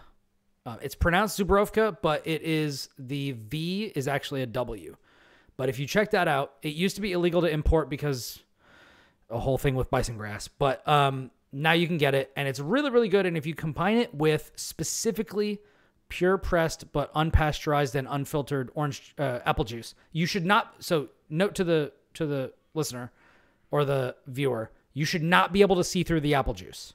You should get murky as hell apple juice. If you get that, you mix it with this. You can even put in a little water to like even it out if you like. You know, that's what I do for my wife. But you have those. That's a Polish Party. It's a great drink. It'll get you where you need to be, but it is not going to leave you with a crazy hangover. So I'm going to stop you right there. You may. When you edit this, could you put something like the Wii menu music underneath me while I say this? Hi, folks. I'm Thomas, and I'm a guest here on the Platformers Podcast, where we like to give you recipes for cocktails that you can't make because of illegal ingredients you can't import to the United States. Be safe out there. I'm Australian. The argument isn't valid. Okay, I'm gonna leave that. I'm gonna leave that in. But you can buy it now. You used to not be able to, but you can now. You can go to your local liquor store, and if they don't have it, they can order it for you. But I was really hoping you were gonna. And if they don't have it, then fuck you. No, you can get it. You can get it now. Then hit store-bought is fine. Then hit the clerk with a golf club. But yeah, wow. And we're back to Yakuza. Yeah, well, I was gonna go someplace else, but I think that's probably better. Back to The Last of Us 2? Oh. Yeah, that's where I was gonna go, but we probably shouldn't. But then burn your heat action on the liquor store clerk. Oh, and I finally know what that is now. Hey, you've gotten it. Oh my goodness. It's kind of a Tekken double shout out now, isn't it? A little bit, yeah. Wait. Were you trying to do something else? I definitely thought you were. It's actually a Yakuza thing, but it's probably. Oh, is it? Yeah. Oh, yeah. It's in Tekken as well. There's also a heat system in Tekken now, yeah. Yeah, the first combo that they taught me when I was learning Jin was a I think it's like a rising kick launcher into like a heat thing that you do by hitting like 2 and 4, and then you hit that again and it does like a follow-up, and it hits and does like 45 damage or something like that, which doesn't sound like a lot, but in Tekken it actually is like a grip of damage. Yeah, one of the biggest things I've always regretted in my career is I had a really good conversation with Harada, the producer of Tekken, at E3 one year. I just showed up at the Bandai Namco booth and didn't realize I was going to be talking straight to him. And I recorded the entire thing and immediately lost my tape recorder. Oh, no. But one of the things that I had a talk with him about how he balances Tekken, and I always thought it was kind of interesting where it's like when everybody has cracked damage output, everybody's pretty much the same. Yeah. I mean, it's the syndrome argument. When everyone is special, no one will be. Yeah, it's Dota balancing as opposed to League of Legends balancing is what I was often taught about it. Yeah, it's like everyone has something in bullshit OP, and therefore everyone is OP. Yeah, it's like people used to complain a lot back in the day about Paul's Death Fist, which is this big, heavily telegraphed, unblockable It's a attack. Falcon Punch. Yeah, it knocks a whole ton of health off of you, and everyone's like, well, why does he have that and everybody else does? And if you go forward to at least Tekken 6, 7, everybody's got something like that, just some of them are a little bit harder to use. Paul's is the one you can just kind of slap on like the diamond cutter anytime you want. Mm-hmm. So I'm still learning. I don't know Tekken notation, so I'm just going to say this in anime notation. But if you play Jin in Tekken 8 and you do 6-6B, which is like forward, and then it's kind of like the dash light in Grand Blue. Yep. If you do that, but you do Jin's right fist, he does like a jump scare, half screen, lunging punch that's like unreactable. It's crazy. So like, just Superman punches it. Yeah. And it's literally like, you can just do it. And if you hit somebody, it's a heat engager, which means he'll do like a chase down and stuff. But that's, that sounds kind of like that, where it's just like, man, this thing like hits and you can follow up and do a bunch of crazy nonsense. But I'm also, it's cool, but they can do it to you. So yeah. And I'm playing Jin right now. So I got electrics. I gotta practice. So, which is fun. I'll get there one day. I actually did. I was button mashing in a combo because I only bought the game today, and I got I had the demo before, but it only let you play as 4 characters. It let you play as Paul, Jin, Kazuya, and Nina in the demo, and you couldn't go into practice, so you could only go into matches. And since I didn't know how anything worked, I was just like kind of button mashing, and I actually did like a 6-hit combo that had 2 electrics in it, and I didn't even realize. But I was like, oh, I know, like that looks cool. It was like electric punch uppercut, and then I did like a jab, and then I did another electric punch uppercut into like a couple more hits. And I was like, that was fun. All right, I could do this. And now I'm like, oh, this is the thing that everybody's talking about. But I also play on Snackbox, so I imagine that the doing electrics is probably going to be easier for me than it is for people on stick. But anyways, we're definitely going to talk about Tekken more in future episodes, but we do. Yeah, we need Will for that. We do probably need to talk about some other things before then. But yeah, anyways, all that to say, you can also make a Polish party cocktail with gin, and it's still really good. Well, if you don't have any good gin, substitute Kazuya. It's fine. I'll be real. The gin that I've been buying is like $10, and it's still really good. It's called like Crown, like Russet Crown something. It's like a clear bottle with like a green label. Super cheap and really good. And apparently they make a really good vodka as well. But anyways. It comes in a plastic bottle, and if you don't drink it fast enough, it springs a leak because the gin will eat through the bottle. We do like our moonshine around here. If you can see the bottle through the brown plastic bag or brown paper bag, you're doing it wrong. Yeah. It's actually on a shelf at my local liquor store that has a sign above it says, "Do you need to burn down a gas station? Buy one of these." Do you need to temporarily render one of your enemies blind? Use this. Are you sure you didn't just go and buy a Molotov cocktail? It's okay. You can admit it. Was it actually in a bathtub full of ice when you walked in? Along with one of their previous victims. For flavor, for seasoning. Oh, goodness. How did we get here? What are we talking about next? We should probably talk about something else. I got a couple of things. I can talk about Grand Blue Fantasy Relink or Persona 3 Reload. And then I've got some Uncharted stuff that I want to talk about. But this episode is going to be pretty long. Go with the Uncharted just because I'm kind of curious what you're talking about here. Yeah, sure. me too. Let's so So I got, let me make a note of the time. You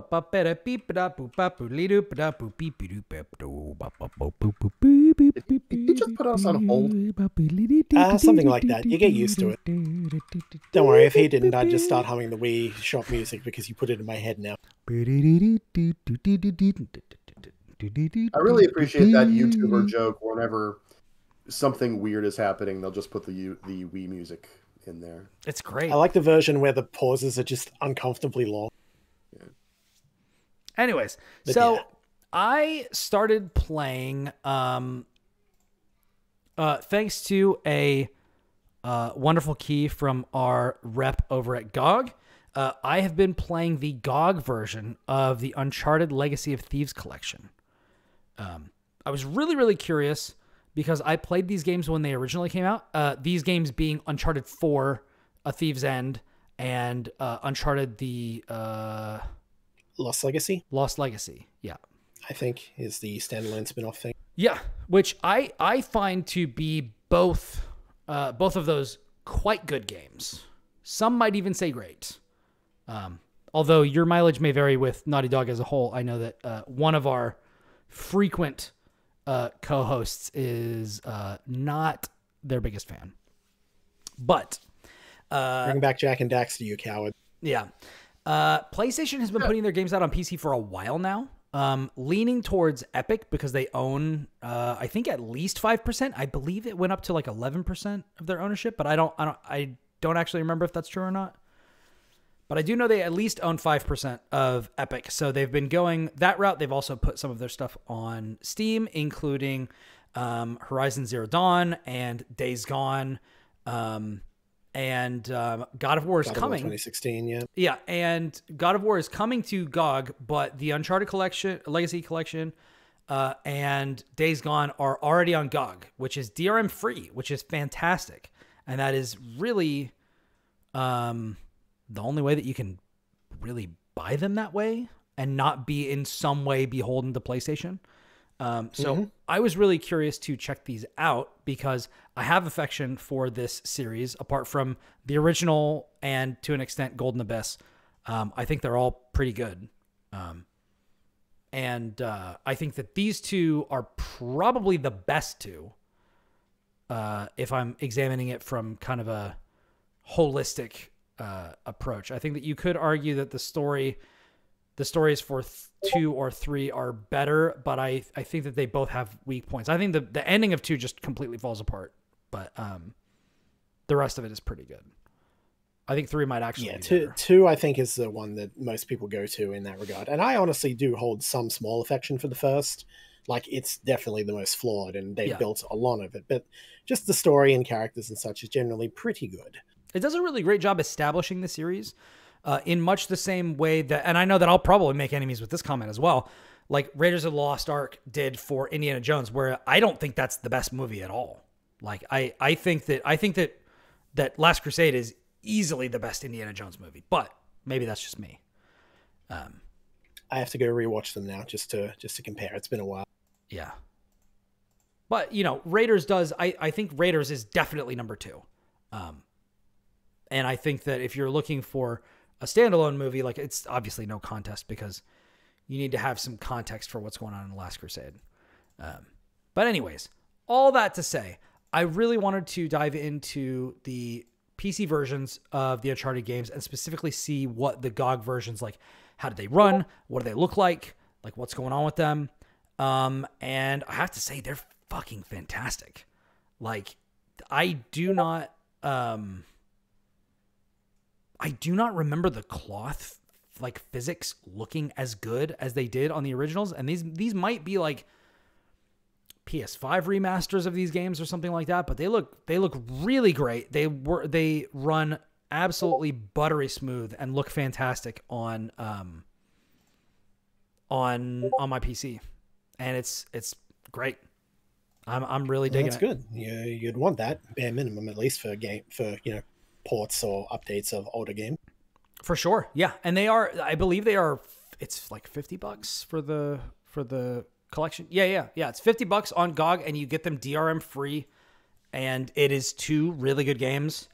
And and they run fantastically, at least on my desktop. I have reached a part, the lamentable part in my laptop's lifespan where it is not running things well. I have started to install things, and it's just like, including a game that we're going to get to soon, where like they run amazing on my desktop and my laptop refuses to run them at any kind of frame rate at all. And it's very depressing, and I don't know what I'm going to do about it. You can feel the air temperature around the thing spike the moment it tries. Yeah. But yeah, I don't really have that much more to say other than the fact that like my experience with the first couple of chapters in both games, because I've played these games to completion before, so I really just wanted to kind of jump in and see like what's the port work like, because a lot of ports lately to PC have like not been great. But a lot of companies are really slacking on that regard. Yeah, but I can say that PlayStation is not slacking, and these ports are exceptional. I had absolutely rock solid frame rates. The visuals are fantastic. The voice acting and the gameplay is still as tight as it's ever been. It's fantastic. Like, it's really fantastic. And GOG really continues to be, you know, along with, you know, like we talked about, I believe last week, Itch. Like, GOG and Itch are just like the best storefronts.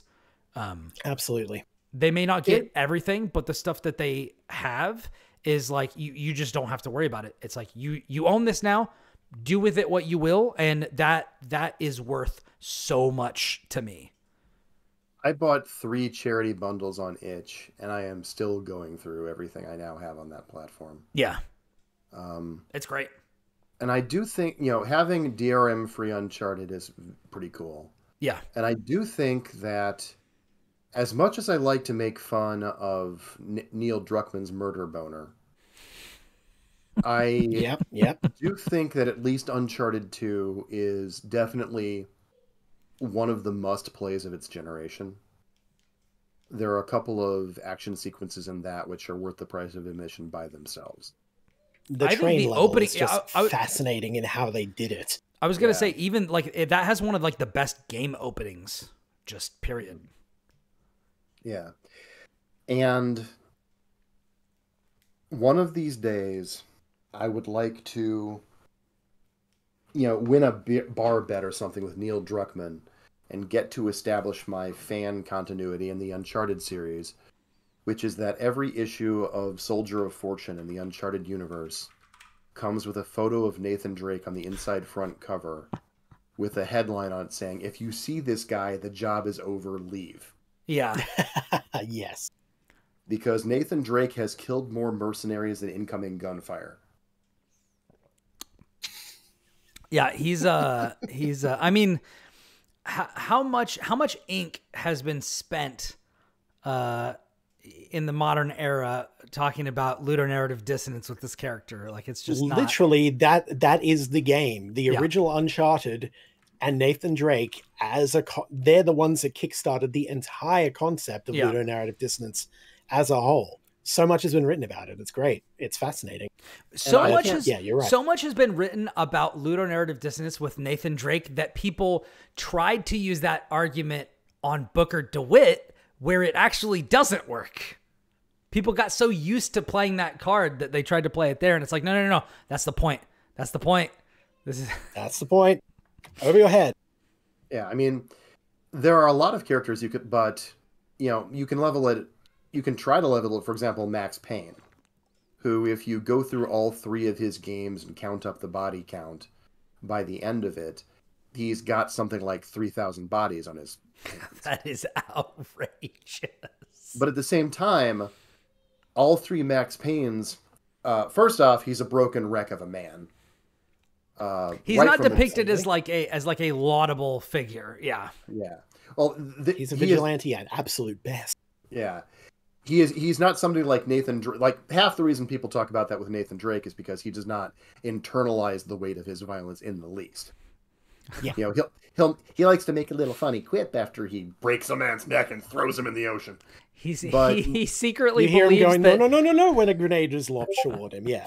Nathan But Drake is one of those people who believes that all of reality is a simulation. He's the only real person. Yeah. Oh, he's a solipsist. That's it. That's all it is.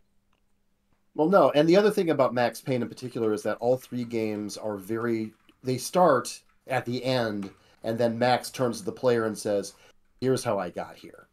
So all three games have the dodge that they are a story Max is telling to you, which also includes Max being shot in the head at close range, or being incredibly drunk the entire time, or getting jacked up on discount bathtub super soldier serum, or basically Max is not the most reliable narrator in the history of fiction.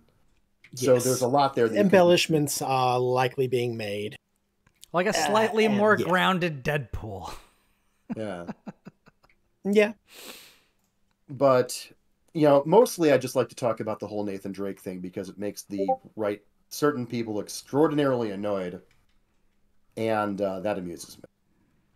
I think it's a dead issue because, it's been 9 years or so since the last... No, I'm sorry. It's only been... I think we're coming up on 8 years since Uncharted 4. I was going to say, I remember very distinctly where I was when I played through Uncharted 4 for the first time. And I think that was early 2016. So we've, they're in the Last of Us minds for a long time. We're probably not going to see an Uncharted revival in the near future, if ever. They've got an idea for The Last of Us 3. I wonder what it could be. They're going to remaster it before they release the main one? That's probably it. I mean, there are plenty of things you could do in that universe. It's a fairly rich setting overall. I think there's I joke a bit, like I'm kind of, I joke because I think there is one incredibly obvious thing that they could do. But I don't know that they're going to do it. It's the thing that I would be the most interested in, but I was thinking Dina do a boy and his dog with Dina's kid, but that would be pretty good. I was thinking you follow Abby and Lev as they go to Catalina, but I mean, what the hell do I know? For all that we've seen of the universe of The Last of Us over the course of the two games, there are plenty of places we've seen not at all. Yeah, I mean, now I want to see like what, Indonesia, Like if you ever get a chance to see it, I would need to look up the name of it for you, but there's a really fun one-issue spin-off of the Walking Dead comic.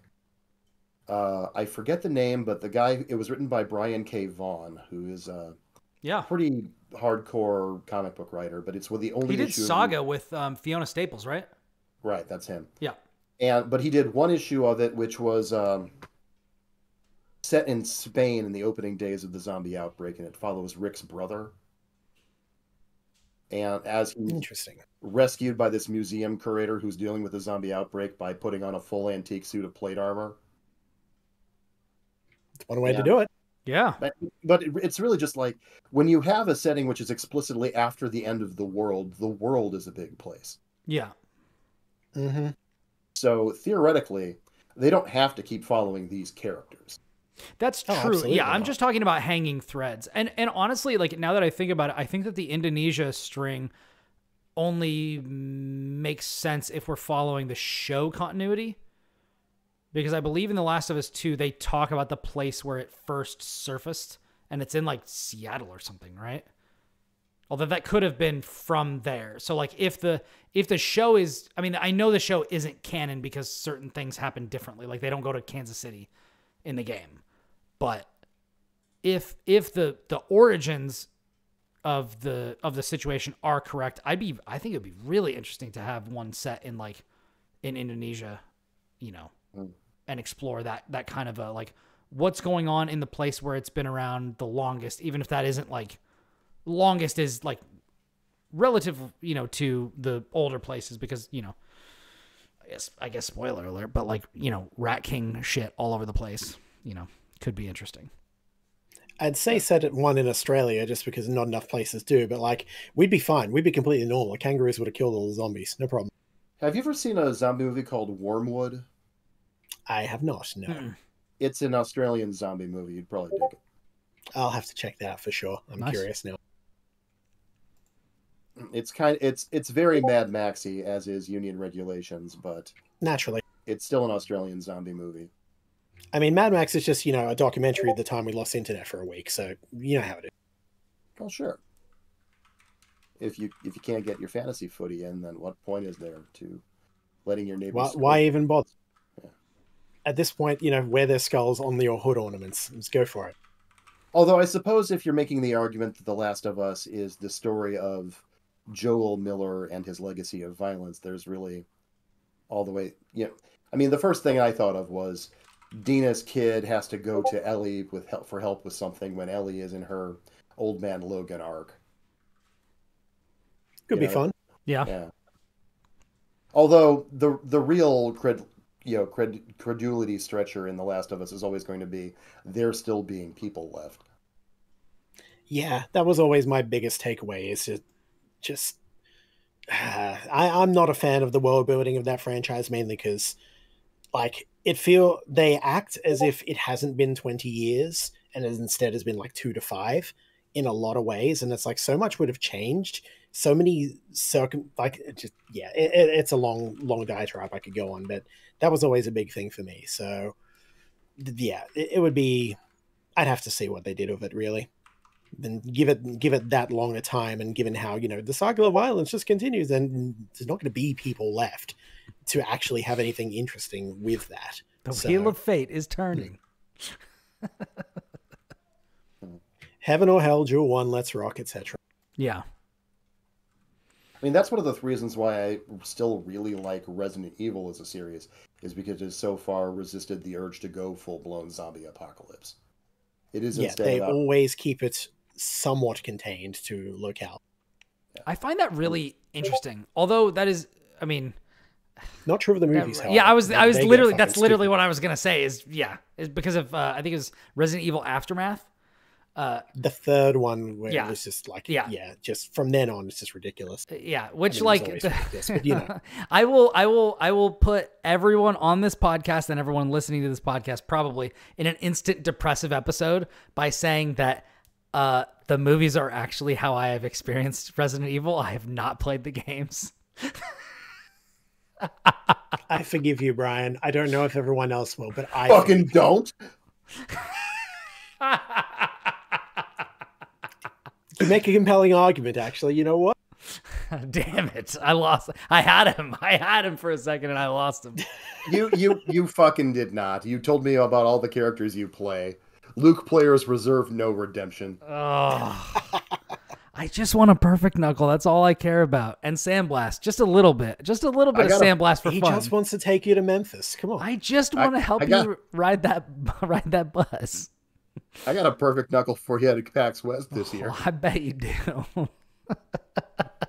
And I mean that in the I'm on the other side of the planet, so I can just avoid this confrontation, because I don't want to be the one in between you guys, just like tearing you apart.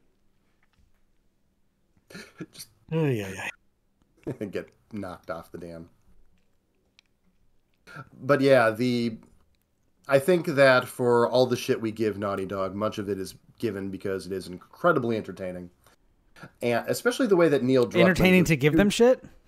Well, yeah, because certain people do not take well to that criticism at all. And because Neil Druckmann himself has never understood why we would have a problem with that. And the fact that he has never internalized that has consistently been entertaining to me for years.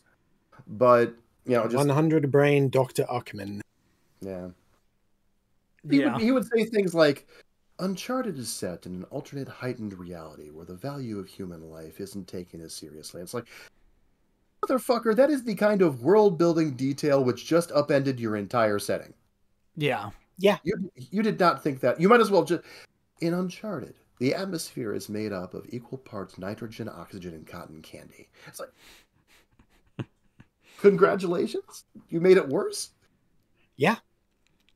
In trying to explain this without understanding it, you are just, writing yourself further into a hole. And it's like, establish shit first, or just set it aside.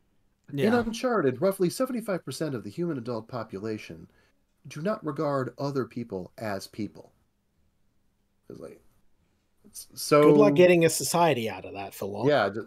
So the average hockey game has a 3-digit body count? Is that what you're trying to tell me? Anyway. Are we talking reality here again? I thought that was accurate. No, it's a 3-digit hospital visit count, not fatality. Okay. That's those a little more reasonable. play a role. It's the reason why they all look like they have 6 mattresses wrapped around them. They've learned from their mistakes. As the joke I heard a long time goes, it has lived forever in my head rent-free since. So yeah, I went to see a fight and a damn hockey game broke out. Yeah. Yep. Pretty much.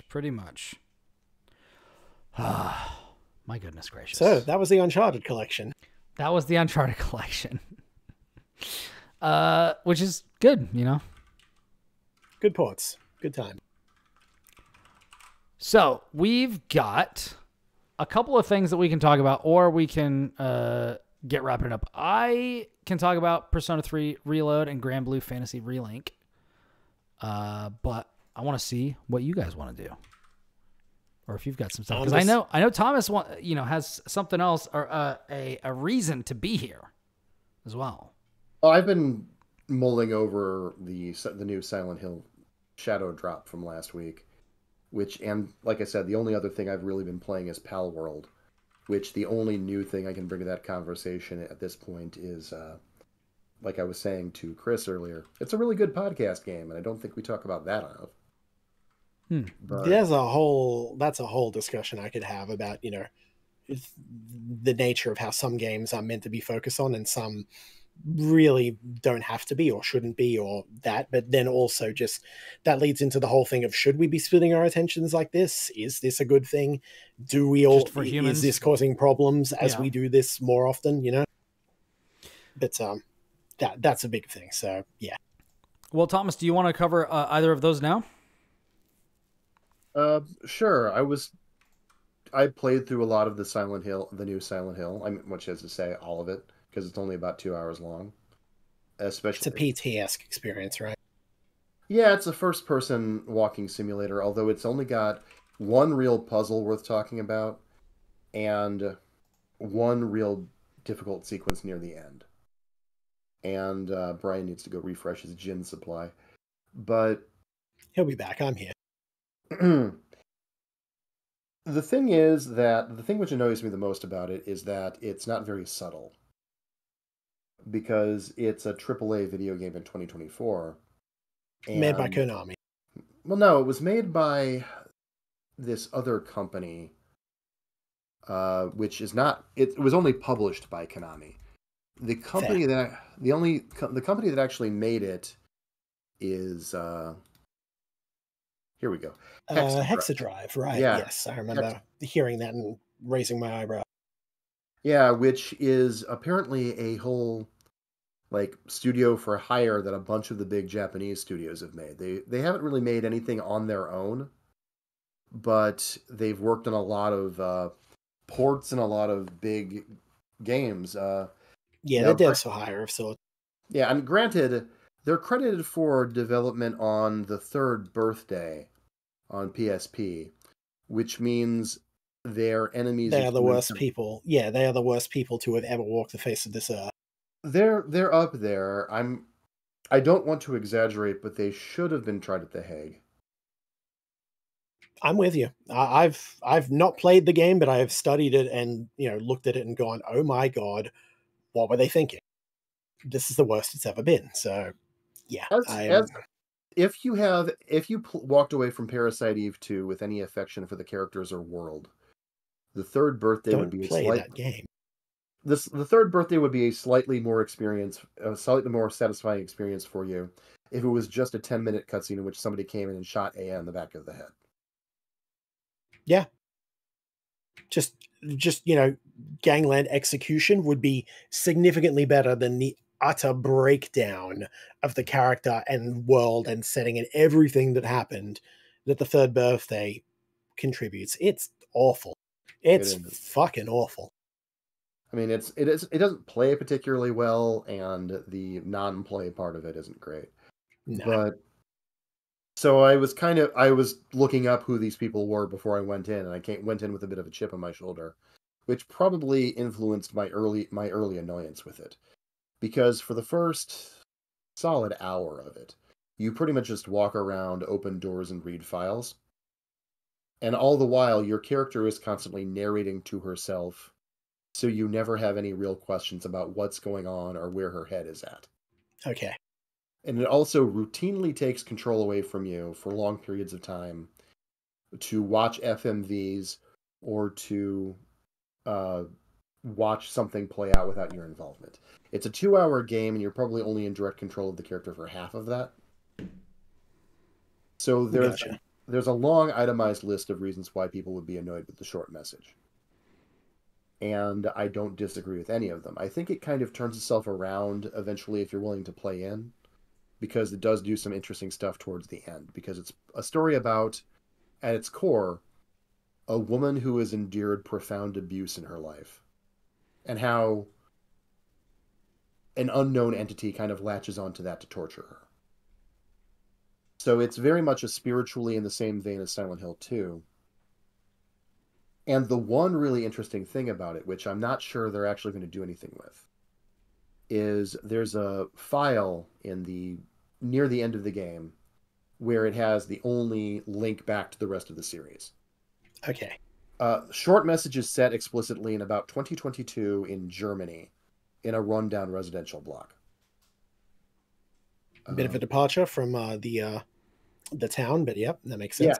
Yeah, Silent Hill is in the games universe is supposed to be in Maine. I looked it up. So, but there's a magazine article you can find in the game about what they call the Silent Hill phenomenon, which is where people suffering from particular forms of mental illness report being engulfed in fog, as they explain it. Essentially, there is this effect which mimics something which happened to somebody in Silent Hill, which is apparently spreading. And so it's a good hand wave to just kind of open it up and mean it doesn't have to be set in this one locale each and every time. Well, what's kind of interesting is the implication from the original games was that in the first game, this cult tried to do a demonic ritual to take over the world, and it went very, very wrong. Yes. And while your main character could survive if you got the right endings, he didn't do anything about the problem. He just he got out and called it good. Yeah. And then the second game doesn't say it out loud, but essentially the idea is that there are unknown powers loose in this town now, and that draw in people who are suffering from guilt to torment them and test them and see if they can make their way through it. Yeah, for as excellent as Silent Hill 2 is, it's kind of detached more than the other ones, like 1 and 3, following, proceeding, etc. Yeah, it's very much the implication about Silent Hill 2 that I took away is that this is what's wrong with the town now after the events of the first game. Most of the original cult is dead. Here's what they left behind. And the implication that because nobody in any subsequent game has ever been able to address the problem of of Silent Hill as this honey trap for the damned, so to speak, that the whole is spreading. And now it's gotten as far as Germany. And that's a remarkably useful way to expand series lore and to turn into more of a targeted anthology.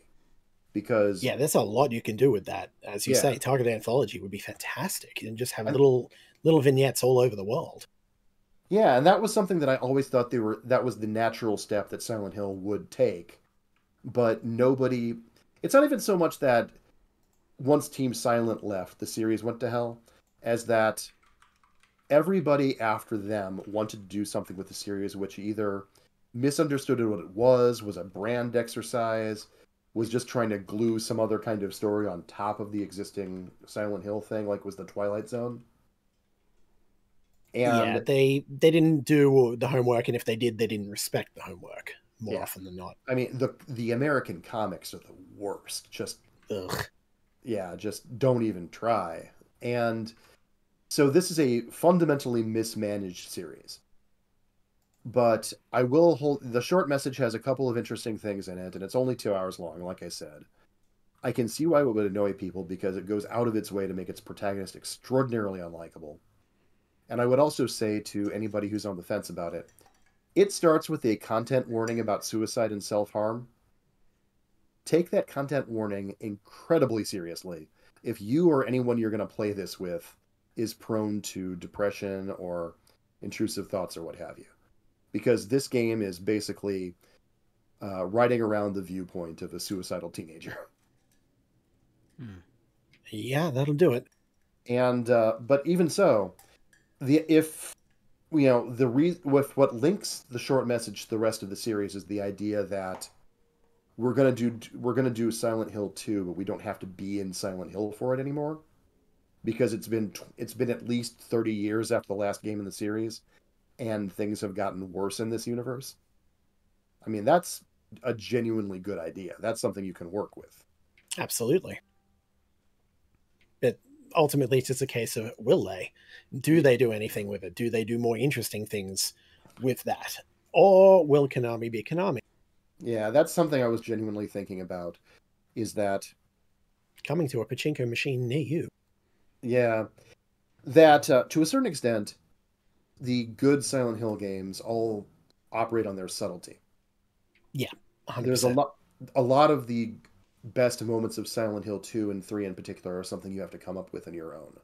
The game will give you all the evidence you need, but it won't point to it.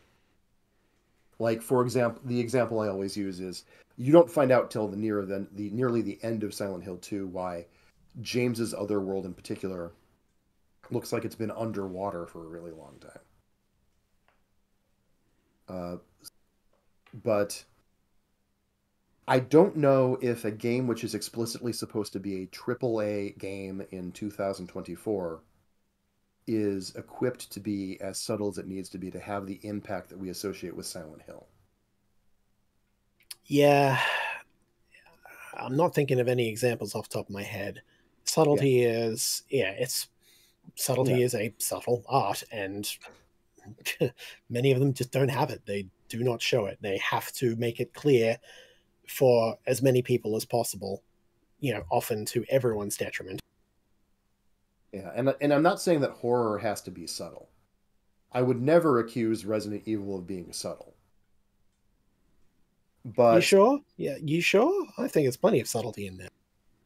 You can choose not to roundhouse kick a guy in the face. That's pretty subtle. There are things in Resident Evil 8 I could point to, like the infamous dollhouse sequence. That's relatively restrained compared to the rest of the game. Mm-hmm, mm-hmm. Or the remix of that sequence in Shadows of Rose, which is arguably the scariest fucking thing in the entire series. Haven't experienced that one myself. I'll have to check it out sometime. Yeah, the Shadows of Rose DLC is not very long, but and it does have a lot of recycled content in it. But by the same token, I would argue that for that sequence alone, if nothing else, it's worth playing because it's one of the single scariest things in the entire series. If you're a horror aficionado, Shadows of Rose is worth the trip.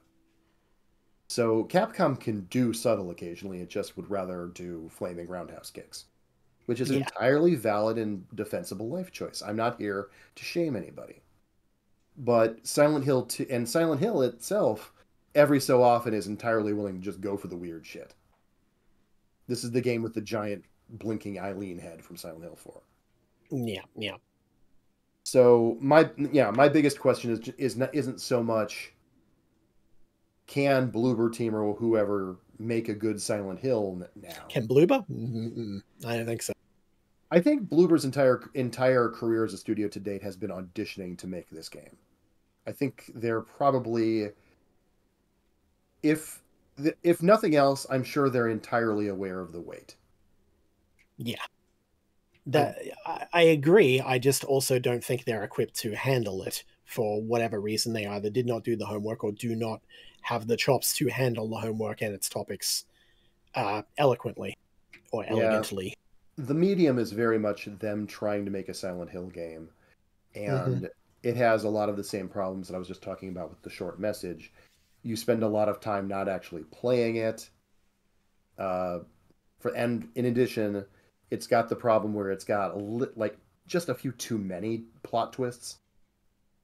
With one of the good things about Silent Hill 2, for example, is that everything in one way or another relates back to James. Yeah. It doesn't look like it at first, but it's a game with a very specific, singular focus. And the medium is at least 3 different stories that kind of intersect. So, yeah, fair. And the other big problem, which is simply, how do you remake a game 24 years later, which is still remembered and largely defined by having a central plot twist? It's why nobody's remade Citizen Kane. You know, it's Everybody knows at this point, yeah. Yeah, so even if you're people who haven't seen it. right, it's cultural osmosis. Everybody knows how certain things begin or end, even if you've never seen them. There are, tribal elders on the Serengeti Plain who've never seen a movie but know about Darth Vader. Yeah. Fun fact: my uncle invited his girlfriend over to watch that movie not that many years ago, and she had no idea. And he spoiled it as we were sitting down to watch it. And I've still never forgiven him for that. I couldn't believe it. He doesn't know. He found a unicorn. This is something to treasure. Yeah, he found a unicorn. You take Somebody care who of didn't this, and know. you be there to witness the moment. Come on. And you know what's so crazy is that she's a teacher, and the fact that she never heard it in school ever. Crazy. Anyways, wild. Now I'm not trying to derail this with just absolutely heinous stuff. There's a guy I knew in college, and I accidentally spoiled The Sixth Sense to him once. I thought he'd said that he'd seen it, so I started talking about the twist at the end. And he hadn't. I just misconstrued his sentence, or he hadn't communicated effectively, one of the two. And he was still bringing that up to me as a bee in his bonnet 20 years later. Yeah. Like, he might have forgiven me more readily if I'd just broken both his legs. Probably. But yeah, I think that the only way you're going to get around that with the Silent Hill 2 remake is either, and I was talking about this in the Discord, and it's one of those ideas where the moment I had it, I knew I was going to be sad because nobody's going to ever do it. Is that the only way you can really do something like that is what the Final Fantasy VII remake did, where it's not actually, where it's not really a remake. Yeah. Yeah, as soon as you started going down this, my mind went to FF7, and it's like, yeah. And who knows? I think that's probably just a quick tangent because of that. That's like the most interesting thing about upcoming, FF7 Rebirth is simply to see, what are they going to do? Are they going to play it straight? Are they going to swerve? Are they going to replace it with something else? Yeah. How is it going to go down? I am so curious.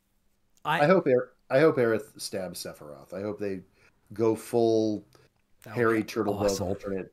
There are so many good ideas and alternatives and such, but yeah, that would be amazing for sure. But I am so excited. I think they're going to swerve on us. My question they are. My question is, how far are the paths going to diverge? I can't wait to find out. I think this is going to be awesome. Yeah, I'm not particularly precious about Final Fantasy VII, but I'm a big sucker for metafiction. So yeah, if they continue to lean into the idea that somebody has screwed with our story in a very fundamental way and we're not sure what's going on, that's at least more interesting to me than the sheer nostalgia bomb. Yeah. But yeah, because I think it understands that. Yeah. Well, and they already included the most important thing for my nostalgia, which is Under the Rotting Pizza. That song just rips. They did it. So like, I'm good. I don't care what you do with the rest of the story. I got what I wanted. Shout out to the Genova theme remake in that game. That was an exceptional way to do that. Yeah. But yeah, I think there's, if nothing else, the short message proves there's still a fair amount of juice in the Silent Hill lemon. But there are only a handful of people in the modern games industry that I would trust to extract that juice, and I don't think any of them are getting anywhere near Konami. For good reason. Yeah, just Bloober Team, I think the best we can hope for is that it's going to be serviceable, but they've got a long way. They've got a big hill to climb. I can only hope they are at least have the willingness to take the feedback from the medium and such to heart and to really, really sharpen up their writing, because that'll be the make or break. Yeah, and I think for that matter, if nothing else, I think Silent Hill 2 as a remake should be the moment where we as an industry decide once and for all, as a community and as a family, that we can take the plot twist at the end of the game where some amount of what's been going on has been entirely in your character's head and just shelve that for 10 years. We've done it enough. It's over now. Everything that should happens in a game from this point forward is now something which actually happened. No more, this major NPC was somebody you were hallucinating. Like Nicole in Dead Space. I literally was just about to talk about that. Yeah, or for that matter, Spec Ops: The Line leans on that pretty hard. Yeah, I mean, we got a lot. We don't need to spoil every game that does that, but yeah, that would it's be one another... of many details yes. in 13 Sentinels to a degree. So yeah. But yeah, just no more delusional, unreliable narrator. No more somebody waking up at the end of the game and it was all a dream. Well, yeah, I was talking with somebody about that at PAX, and he was talking. It was this guy at the Apogee booth who's making a survival horror game called Dead Fury or something like that. Actually, if I remember, about that. Yeah, it's set in the New Zealand. That's probably why I've heard about it. He's a solo dev from New Zealand who's making this very Resident Evil 4 survival horror game about being like you're a mercenary in the post-zombie apocalypse who does dirty jobs to get the medicine which could cure his wife from the infection, if I remember how it goes. And I was talking with the guy about how far he'd come since the last time I'd seen the game, and he mentioned offhand that one of the things he was thinking about was that the all-for-nothing twist. That if your character starts the game solely motivated by getting his wife out of the situation she's in, and then at some point shit would go wrong and she would be killed, or she would succumb to the infection. One of the two. Just like the horror game, everything you've done up to this point was for nothing. The Dead Space, although it's not for nothing, but yeah. But at the very least, you have been struggling in vain. Your primary goal was something your character was never going to be able to achieve. Yeah. Which is a fairly common twist overall. Which I actually don't mind. That actually runs in kind of tandem with, or I guess in parallel with another one that I wish people would lean on more, which is I'm not the stepdad, I'm the dad that stepped up, which is like not going the chosen one route or the prophesied one or something like that. Just being like, I was there at the time and I'm just kind of the guy who started doing this, and then the ball started rolling down the hill and then I just kind of did the thing, you know? Yeah, I vastly prefer that, but that's because I'm just a sucker for people going on those arcs. So.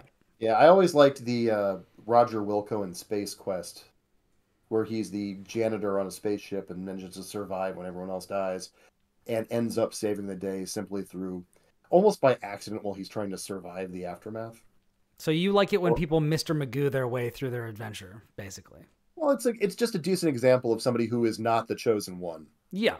Or I almost said Rincewind, if either of you are Terry Pratchett guys. I'm familiar, yeah. But what I was getting at is that video games in general, at least to my mind, there's so much about them which is built around a sense of accomplishment. Illusory though it may be. I've gotten through the level, I've cleared the boss, I've gathered the materials, and now I have crafted this awesome thing I wear around, what have you. That I have achieved progression. Right. And for me, at least, when you hit me with the twist that what you've been working towards was never possible / has been snatched away from you at the last moment, it really, really hits me harder than it would in any, and not in a good way, than it would in any other medium. Simply because the thing I've been trying to accomplish is now forever out of my reach, and it was nothing I did. Yeah, it can feel like a not necessarily metatextual, but kind of a we talk a lot about game systems that don't respect the player's time, and this is kind of like putting that just into the text of the game. Right.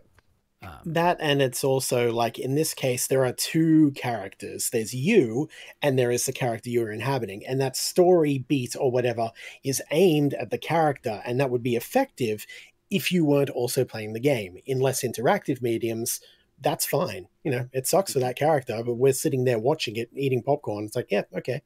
When it's us, when we're experiencing as well, that can both heighten the moment because we understand the frustration of the character, but it also means we're just like, well, what the fuck was the point then?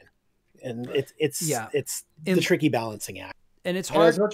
I was going to say, it's just a quick point. It's hard when you do that because a lot of the times, like if it's like, oh, I was trying to save my wife and now I can't save her and I'm so sad, but the player doesn't care because the player doesn't know her. And then when that only really works when you're doing something like The Last of Us, where it's like, okay, you've been with this character the entire time, you know, and so you get to know them. And then if something happens, then it's like, okay, then you're invested because you've had an entire game to get used to them. But a lot of times in these sorts of situations, that is not. It's implied rather than actually shown or established. And that's the point of The Last of Us. Like that is the thing that it's doing. But yeah. Anyways, Thomas, sorry to interrupt. No, you're not saying anything on it.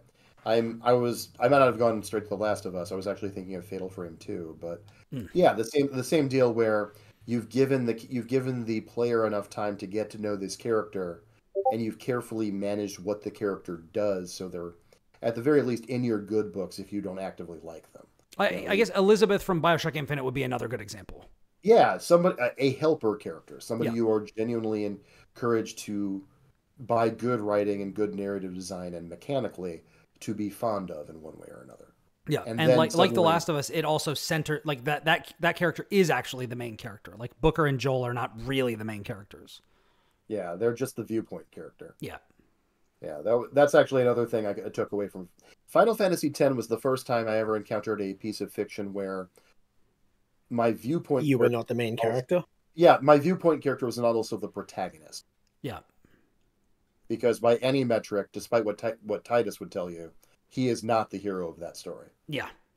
And it is his story, but he is not the main character. Yeah. The one big thing I always wanted to change about the narrative of Final Fantasy X was when Titus pulls out that, this is my story, and the ending, Yuna just baps him on the back of the head. Yeah. It's our story, dipshit. Yeah. Play the Soviet national anthem here. Okay, that went to a weird place. Okay, But yeah, that would be kind of an interesting podcast in and of itself, is just narrative twists in video games that we've overused and need to put the kibosh on. I think that would be a really good episode, and we'll have to have you back for that. Yeah, just your primary story goal was never going to be accomplished through no fault of your own, through nothing you could have done. The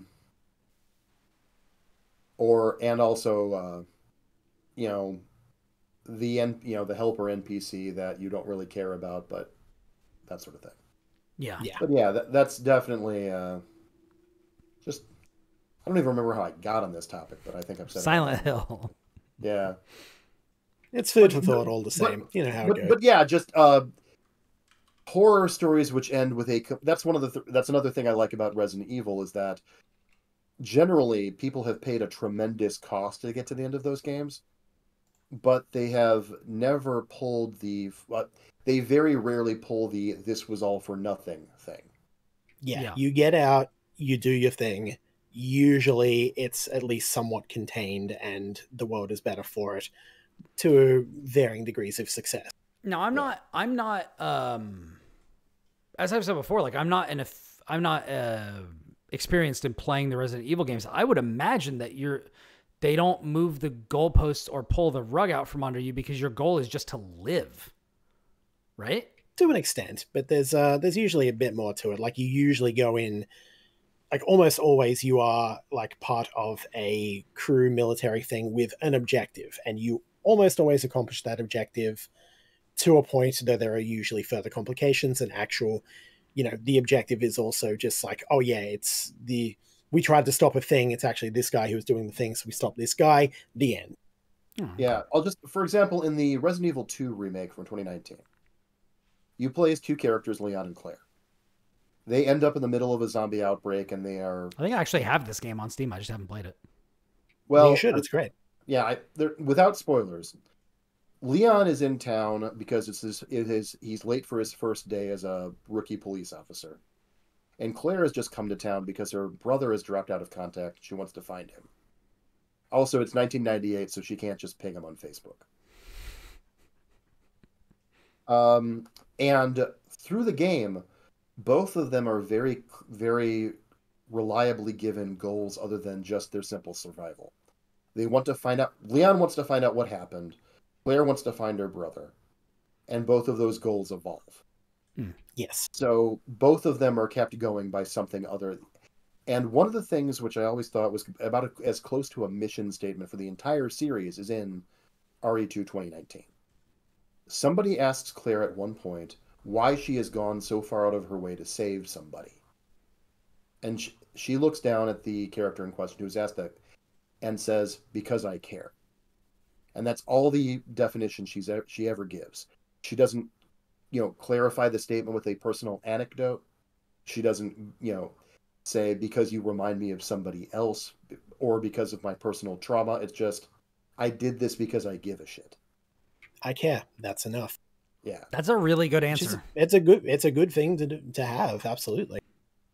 And I think that's one of the big things which Resident Evil in particular is set apart from with a lot of horror, is because it's a series about giving a shit. Because after the fourth game, like you said, many of the characters end up being recruited for or founding some organization which is determined to keep the world from falling into zombie hell. They go after rogue scientists or terrorists or what have you who can cause outbreaks, and they generally try to prevent them, and they have varying degrees of success. But in general, it's never a completely meaningless victory for them. It's in a point in time when zombie media in general tends to be prepper porn. It's nihilistic. Yeah. It's post George Romero. The really cool thing about the zombie apocalypse is that nobody's in line in front of me at the gas station.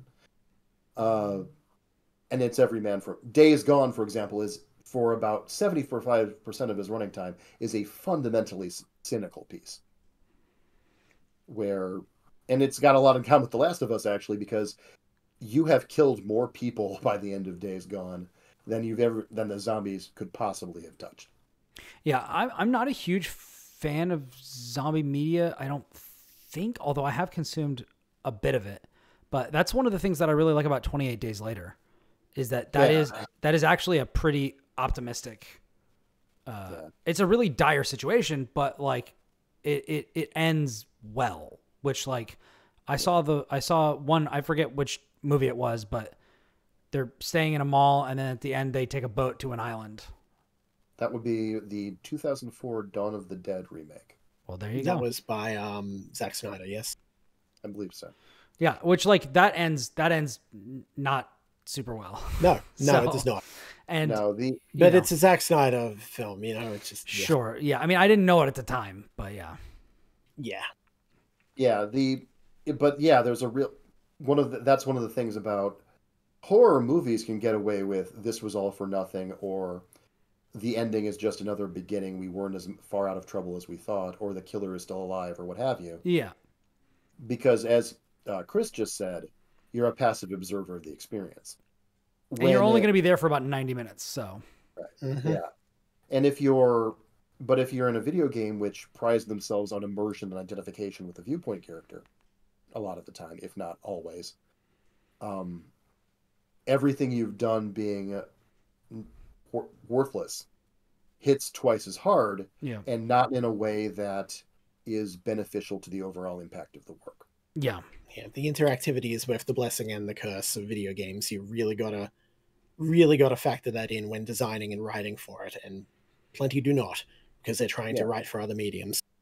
Yeah, for example, if I'm reading a comic book or what have you, where the entire plot is undone at the end by a time travel gimmick or whatever, I'm not really that fussed about it because the journey is the destination. Yeah. Yeah.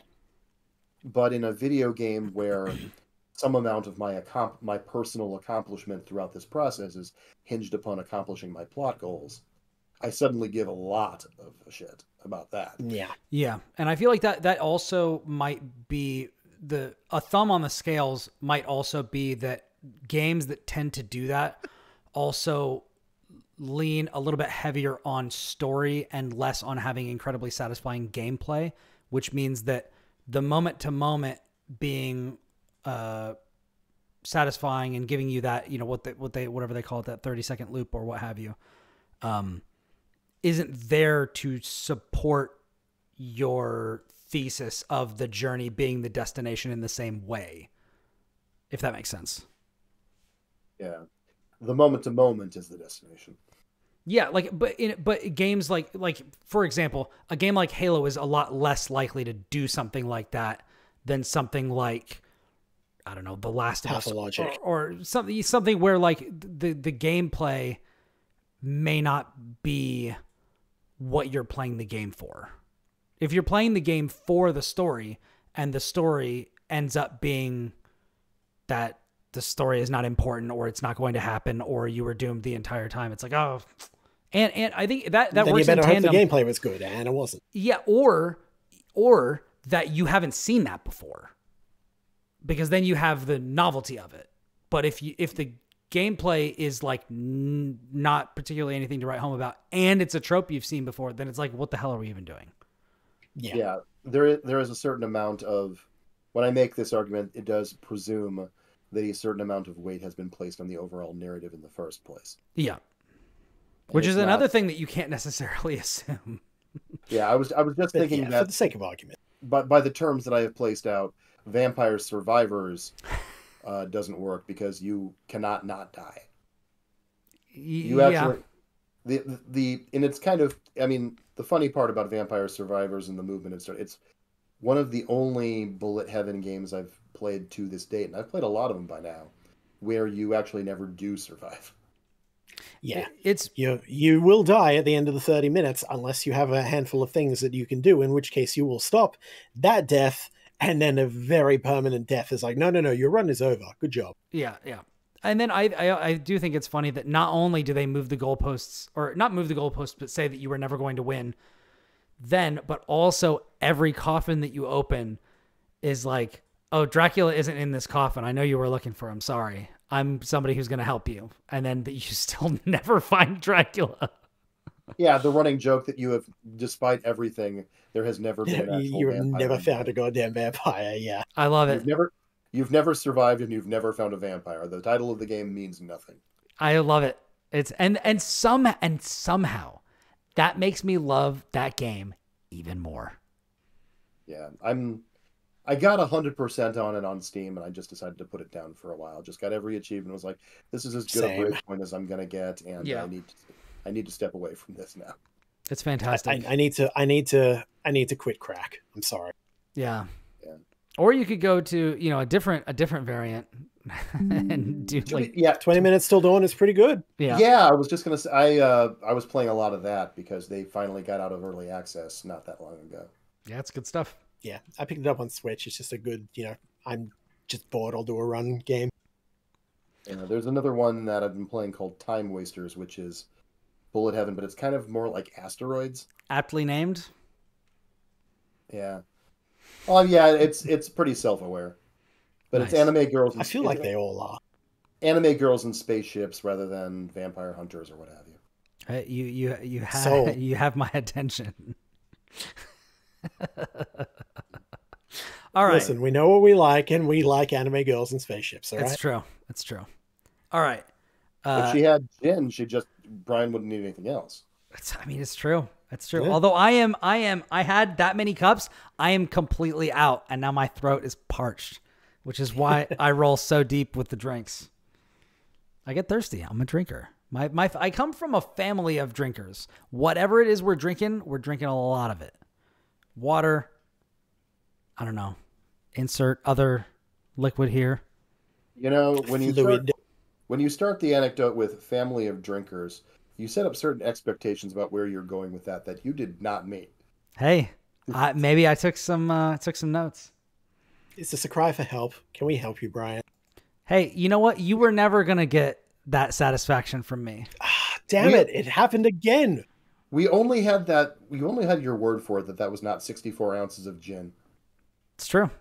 You don't know if I was telling the truth. This could all just be a dream or something in my imagination. None of this could be happening. Plot twist. It was vodka the whole time. You know, when I was younger, I was running Werewolf the Apocalypse, the tabletop game. Mm-hmm. And my buddy's girlfriend was playing the game for the first time. She had a bottle of Mountain Dew with her. And every so often she would get up and leave the room and come back with a full bottle of Mountain Dew. And we didn't think anything about it because we were playing in a college dorm and there was a vending machine right down the hall. Okay. What we found out about an hour and a half in when she started acting crazy was that she was not going out to get more Mountain Dew. She was going out to top off the bottle with cheap vodka. Yeah. Nice. That was a crazy session. Very nice. Very nice. I appreciate it. A similar story happened in my high school, except it was a school excursion and it was orange juice.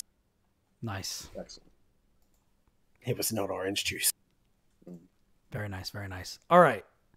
Now, we are 2.5 hours into this show.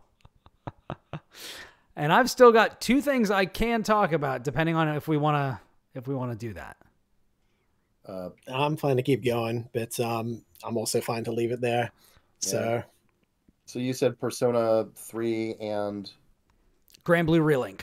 Now okay. I've played 4 hours of Persona 3 Reload, and I've played 3.5 hours of Grand Blue Relink. So I don't have a ton to say about either. So if we do want to just go through these quickly, we can certainly do that. I'd say save the Grand Blue for when Lucas is around, because then you can compare notes. That's probably the best way to do it. Maybe touch on Persona now and then call it a day. What do you think, Thomas? Sure, go for it. All right. So Grand Blue Relink. I'll tell you one thing about Persona 3, and I mentioned this in the Discord.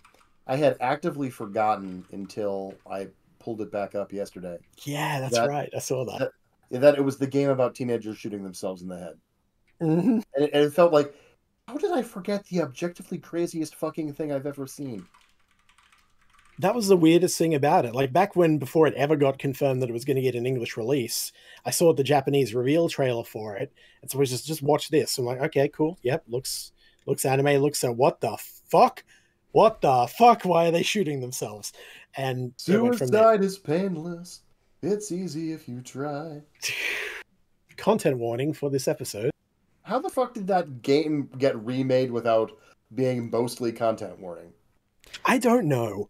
I know they definitely changed some of the designs on it to kind of make it go, no, it's fine. It's a magic gun. They're not actually shooting themselves or anything. I've played 4 hours and they have not. Otherwise.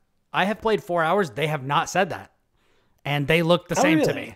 And there are no content warnings. My guess is it's been grandfathered in because it's a remake of a game that already existed, but that might be just total hogwash. I don't know. What's the ESRB rating? Yeah, hold on.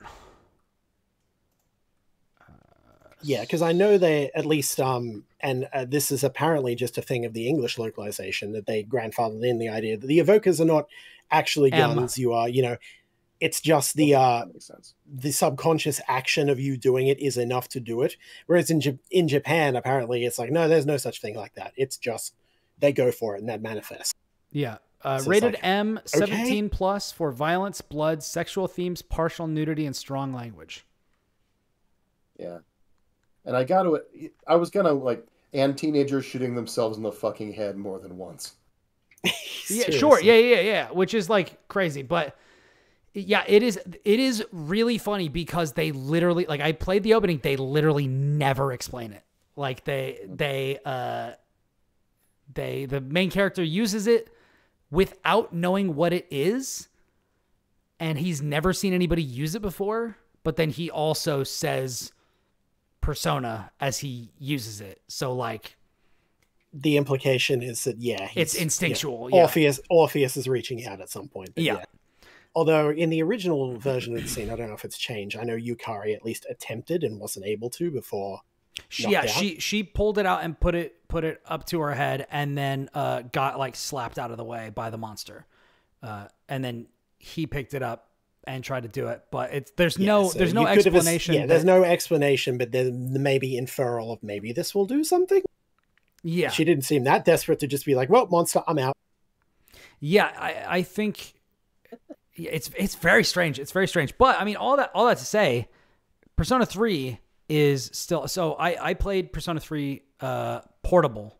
Was the version that I played when I played the game. I did not actually get to the end when I originally played it. So I'm excited to do that this time. I don't know why I didn't, because I can't think you of... took this game up a lot, man. Yeah, I can't think of a single really good reason. It must have been that...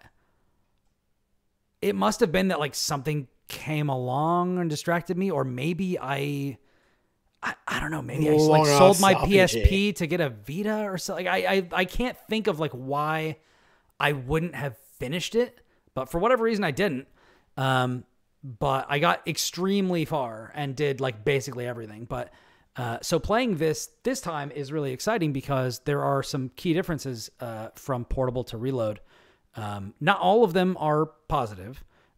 For example, the Portable version of the game had a female protagonist that you could play, and this game does not have that, which is a shame. Yeah, that was an addition. That was not in the original version either. That was a Portable exclusive thing. Which is a shame, because every time I think of Persona 3, I think of both of them. I think of like both of the protagonists, because I play... Oh, that might have been what I did. Because I remember playing as both of them. So maybe I just like switched halfway through and was still going through it or something like that. Yeah, I don't know why I would have switched to play. I think I may have started playing as the female character. I don't know. Anyways, there's a lot of stuff like that. And I also know that there's some stuff from FES, which is like the expanded version on PS2, I think.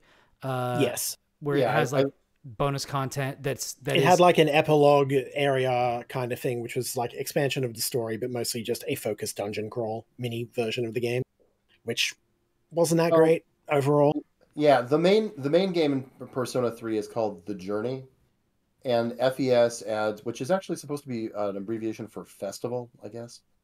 Oh, cool. Yeah, gotcha. Adds a 30-hour epilogue called The Answer, which takes place after the ending of the game and wraps up the story in 30 hours, because if you're already playing Persona 3, that's expected to be a value add, I suppose. But yeah. They do add extra quality of life and stuff to FES in addition to that last bit, but you are right. But yeah, that is is mostly what it was for.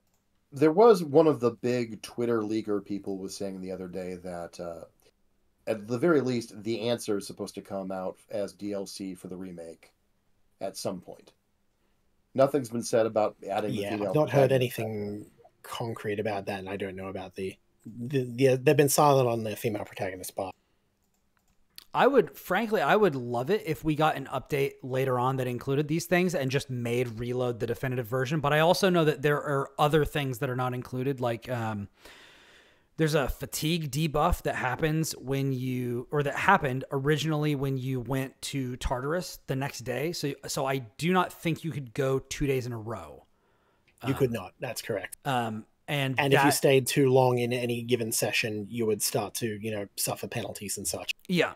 And that is not here. They have converted some of the mechanics from Persona 3 in the gameplay and just kind of the structure of the game into the Persona 5 model. And so people who were super into the way that Persona 3 was from that standpoint might be disappointed. I actually think that the gameplay systems in Persona 5 are pretty good. I don't have super beef with that, other than the fact that it makes Persona 3 a little bit less unique, which I honestly was fine with. I didn't find Persona 3 to be...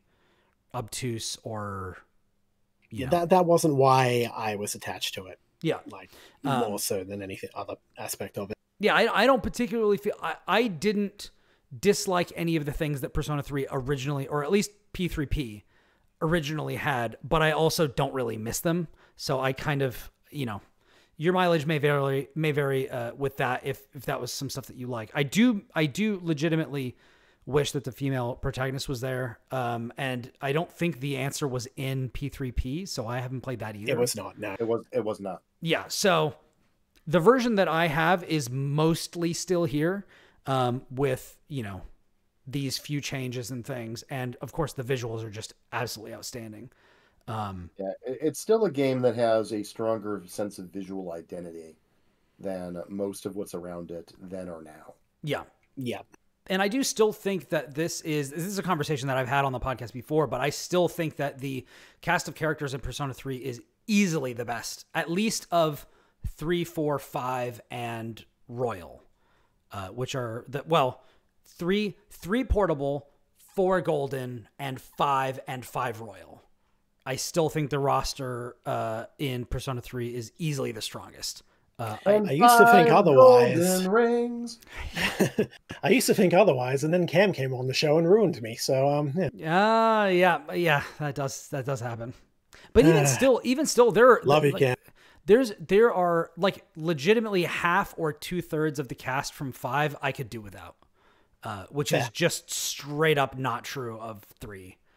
Like the only character I'm like about is Fuka, and like she's great. I just don't find her that engaging. Yeah, that's fair. But yeah, what I'm kind of intrigued about in a sick sort of way is I did an SEO piece on Persona 3 Remake the other day where it was about the costumes, because you now have the ability to you have the separate outfit slot. Yep. So everybody can cosplay in whatever you can find, and they added a few new ones. Like everybody can wear a tuxedo all the time now if you want. That's one of those are drops from Tartarus. And but nobody's found the old high cut battle panties outfit yet. Interesting. Yeah, that was you mentioned. Yeah, as soon as you mentioned this thing, I'm just like, I wonder if that's in there. Yeah. Yeah, it would not surprise. I mean, it would not surprise me if it was cut, and honestly, probably should, or alternatively make it available for everyone, guys included. So yeah, I was about to say I want to see Makoto Yuki in those. Yeah, that's always been my argument: is if you're going to do something like that, make it completely equal. Remove the gender locks and go for it. Yeah, yeah. Just what I was kind of expecting is just to be, it's like a 0.05% drop from the toughest enemy in the lowest part of Tartarus or something. Just really force somebody to go through everything they have to. You're already a sicko. You know you're going to do this. Damn it! Kris beat me to it. God damn it! I was gonna say you're already a sicko. We might as well force you to be a gameplay sicko. Yeah. And you basically, by the time you've got it, you've definitely platinumed the game. Yeah. Yeah. Well, failing that, it's on PC. Somebody will mod it in, I'm sure. Which is where I have it, so I'm just getting after it right now, just immediately. Everybody's in their underwear the whole time. Here we go. And I, you know what? I'm just gonna mod it so that I'm only playing exclusively as the teachers from the world. Plays the homeroom teacher. I'm gonna play as the teacher that's always wearing like the military helmet. It's gonna be great. Just replace your entire party with different variations of Koromaru. I mean, it's a perfect plan. It's a perfect plan. Yeah. The shadows wouldn't dare attack the bestest boy. Persona 3 All Dogs Edition. Exactly. Oops, all dogs. Yeah, the moment I said the moment I should have gone for the Captain Crunch. Well, I'm here to help. We got you back. We're here to make it worse. Debatable. Something. I'm here to make it worse, but in a fun way. But yeah, if the thing that I always liked about Persona 3 was that it was very determined to be itself.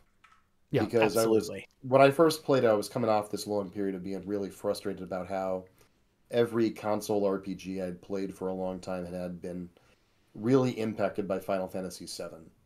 Because I was a big Suikoden nerd back in the day. And I always agree. And Suikoden was kind of like the last holdout against the super cinematic, super 3D Vista post Final Fantasy VII approach. And Persona 3 was just coming along just like, it's cute that you're all influenced by this thing, but yeah, it's like, no, we're continuing the traditions we've been doing for, the earliest days in the Megami Tensei stuff. Also, we're set in a modern day Japanese high school, and the entire soundtrack is lounge jazz. Absolutely. Take it or leave it. Yeah, I every time I play Persona 3, I find myself reading every line of dialogue like somebody who's got one of those big chonky mics up on stage at a nightclub. Hey, welcome to Homeroom, hip cats.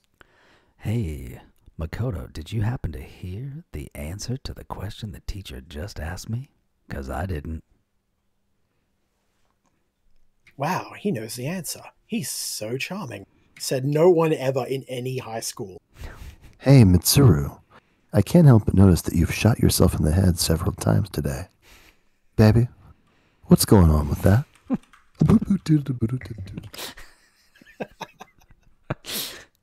You know what? I don't think we're topping that. I think that's the place to stop this episode. I think we probably should. Why do I do that to every podcast? Sooner or later, my limit break meter fills and it ends the entire broadcast. I mean, but it's we good. were going overtime anyway. You beat the boss though. You beat the boss that is episode 303. Did I say 3?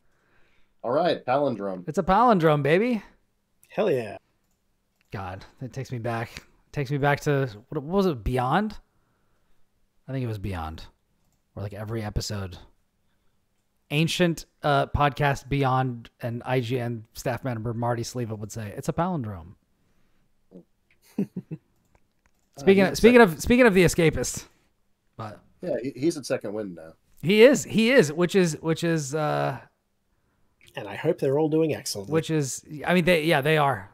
It is very funny because I actually talked to Nick and Marty about writing for the Escapist.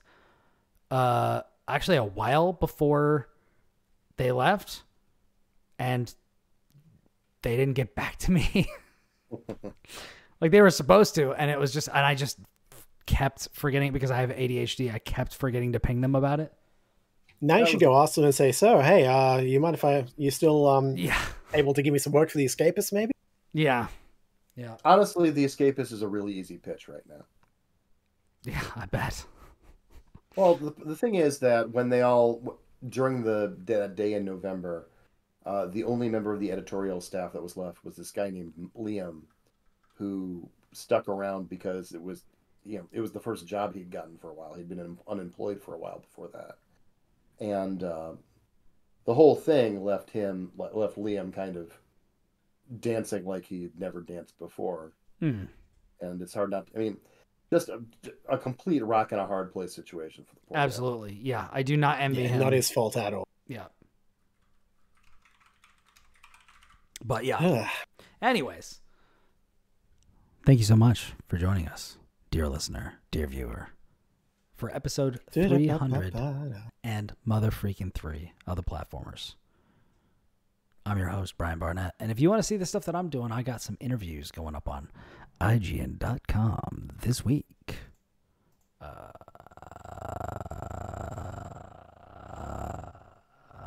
You good there? You all right? Yeah, I'm good. I didn't think about how phallic his microphone is until right now. When he's... there we go. And we're deep throating the mic. I see. All right, cool. Yeah, so I get in there like a cornetto. I did an interview. I sat down with oh my god, I forgot his last name.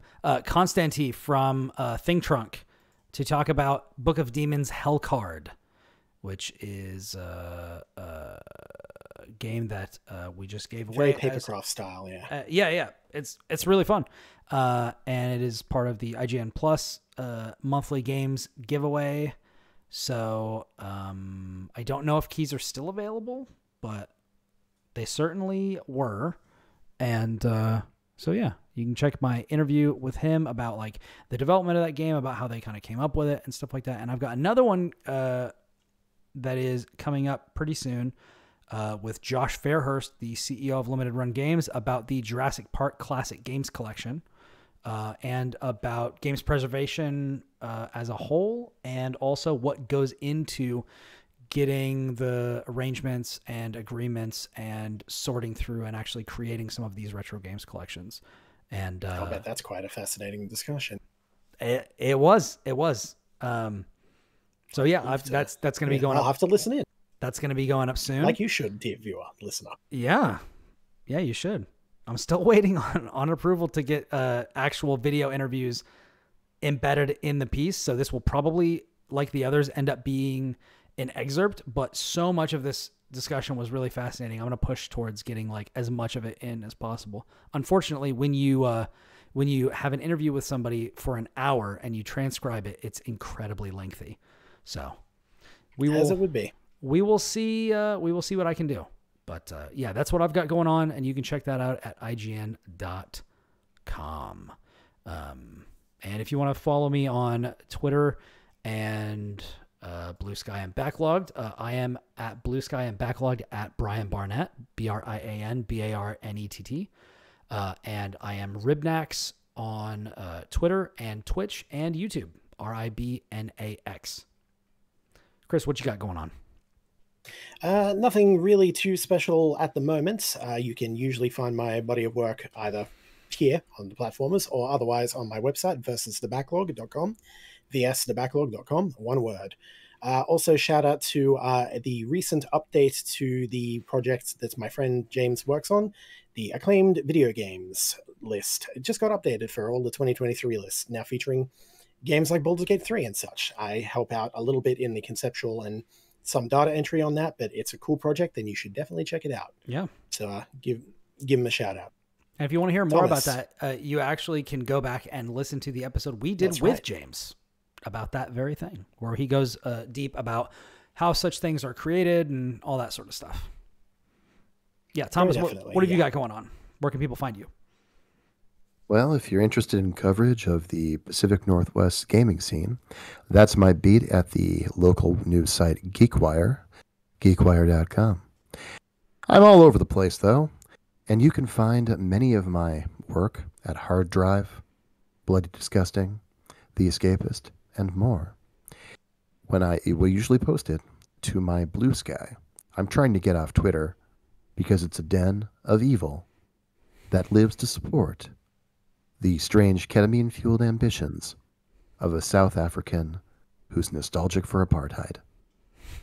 Let's banish him to the shadow realm and get on with our lives.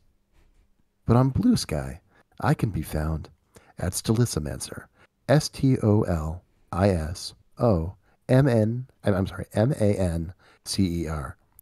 It is an old-school term for somebody who can divine the future by looking at the state of your clothing.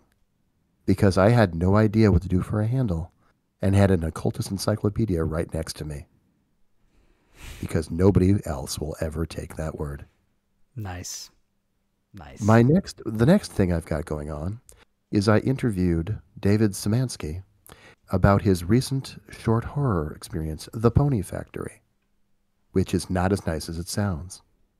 It's a short standalone horror game that he put out to help with a gap in his schedule due to shenanigans that are currently going on surrounding last year's indie horror game, which I quite liked, called My Friendly Neighborhood. That'll be going up at Bloody Disgusting in the near future. I still don't know why I'm doing my NPR voice. I did. Anyway, keep going.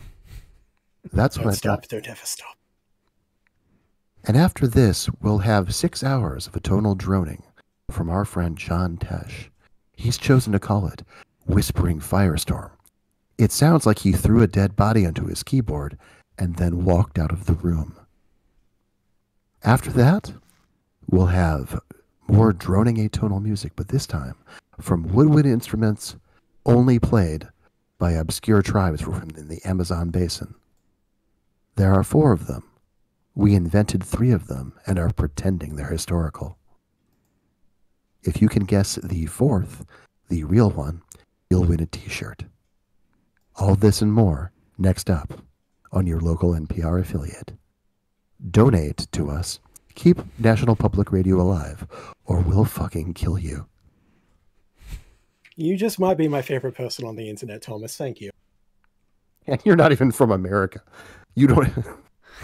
No, but I get the context. American NPR is its own beast, man. Oh yeah. All right, and with that, fucking amazing. If you like the show, leave us a review. And why wouldn't you like the show? You know you like it deep down. Come on, be real. Anyways, from everybody here. Before I do that, Thomas, thank you very much for joining us.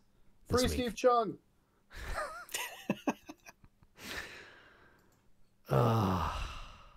From everybody here at the Platformers, we hope you have a wonderful week and stay safe out there, because until next time, we are out. Peace.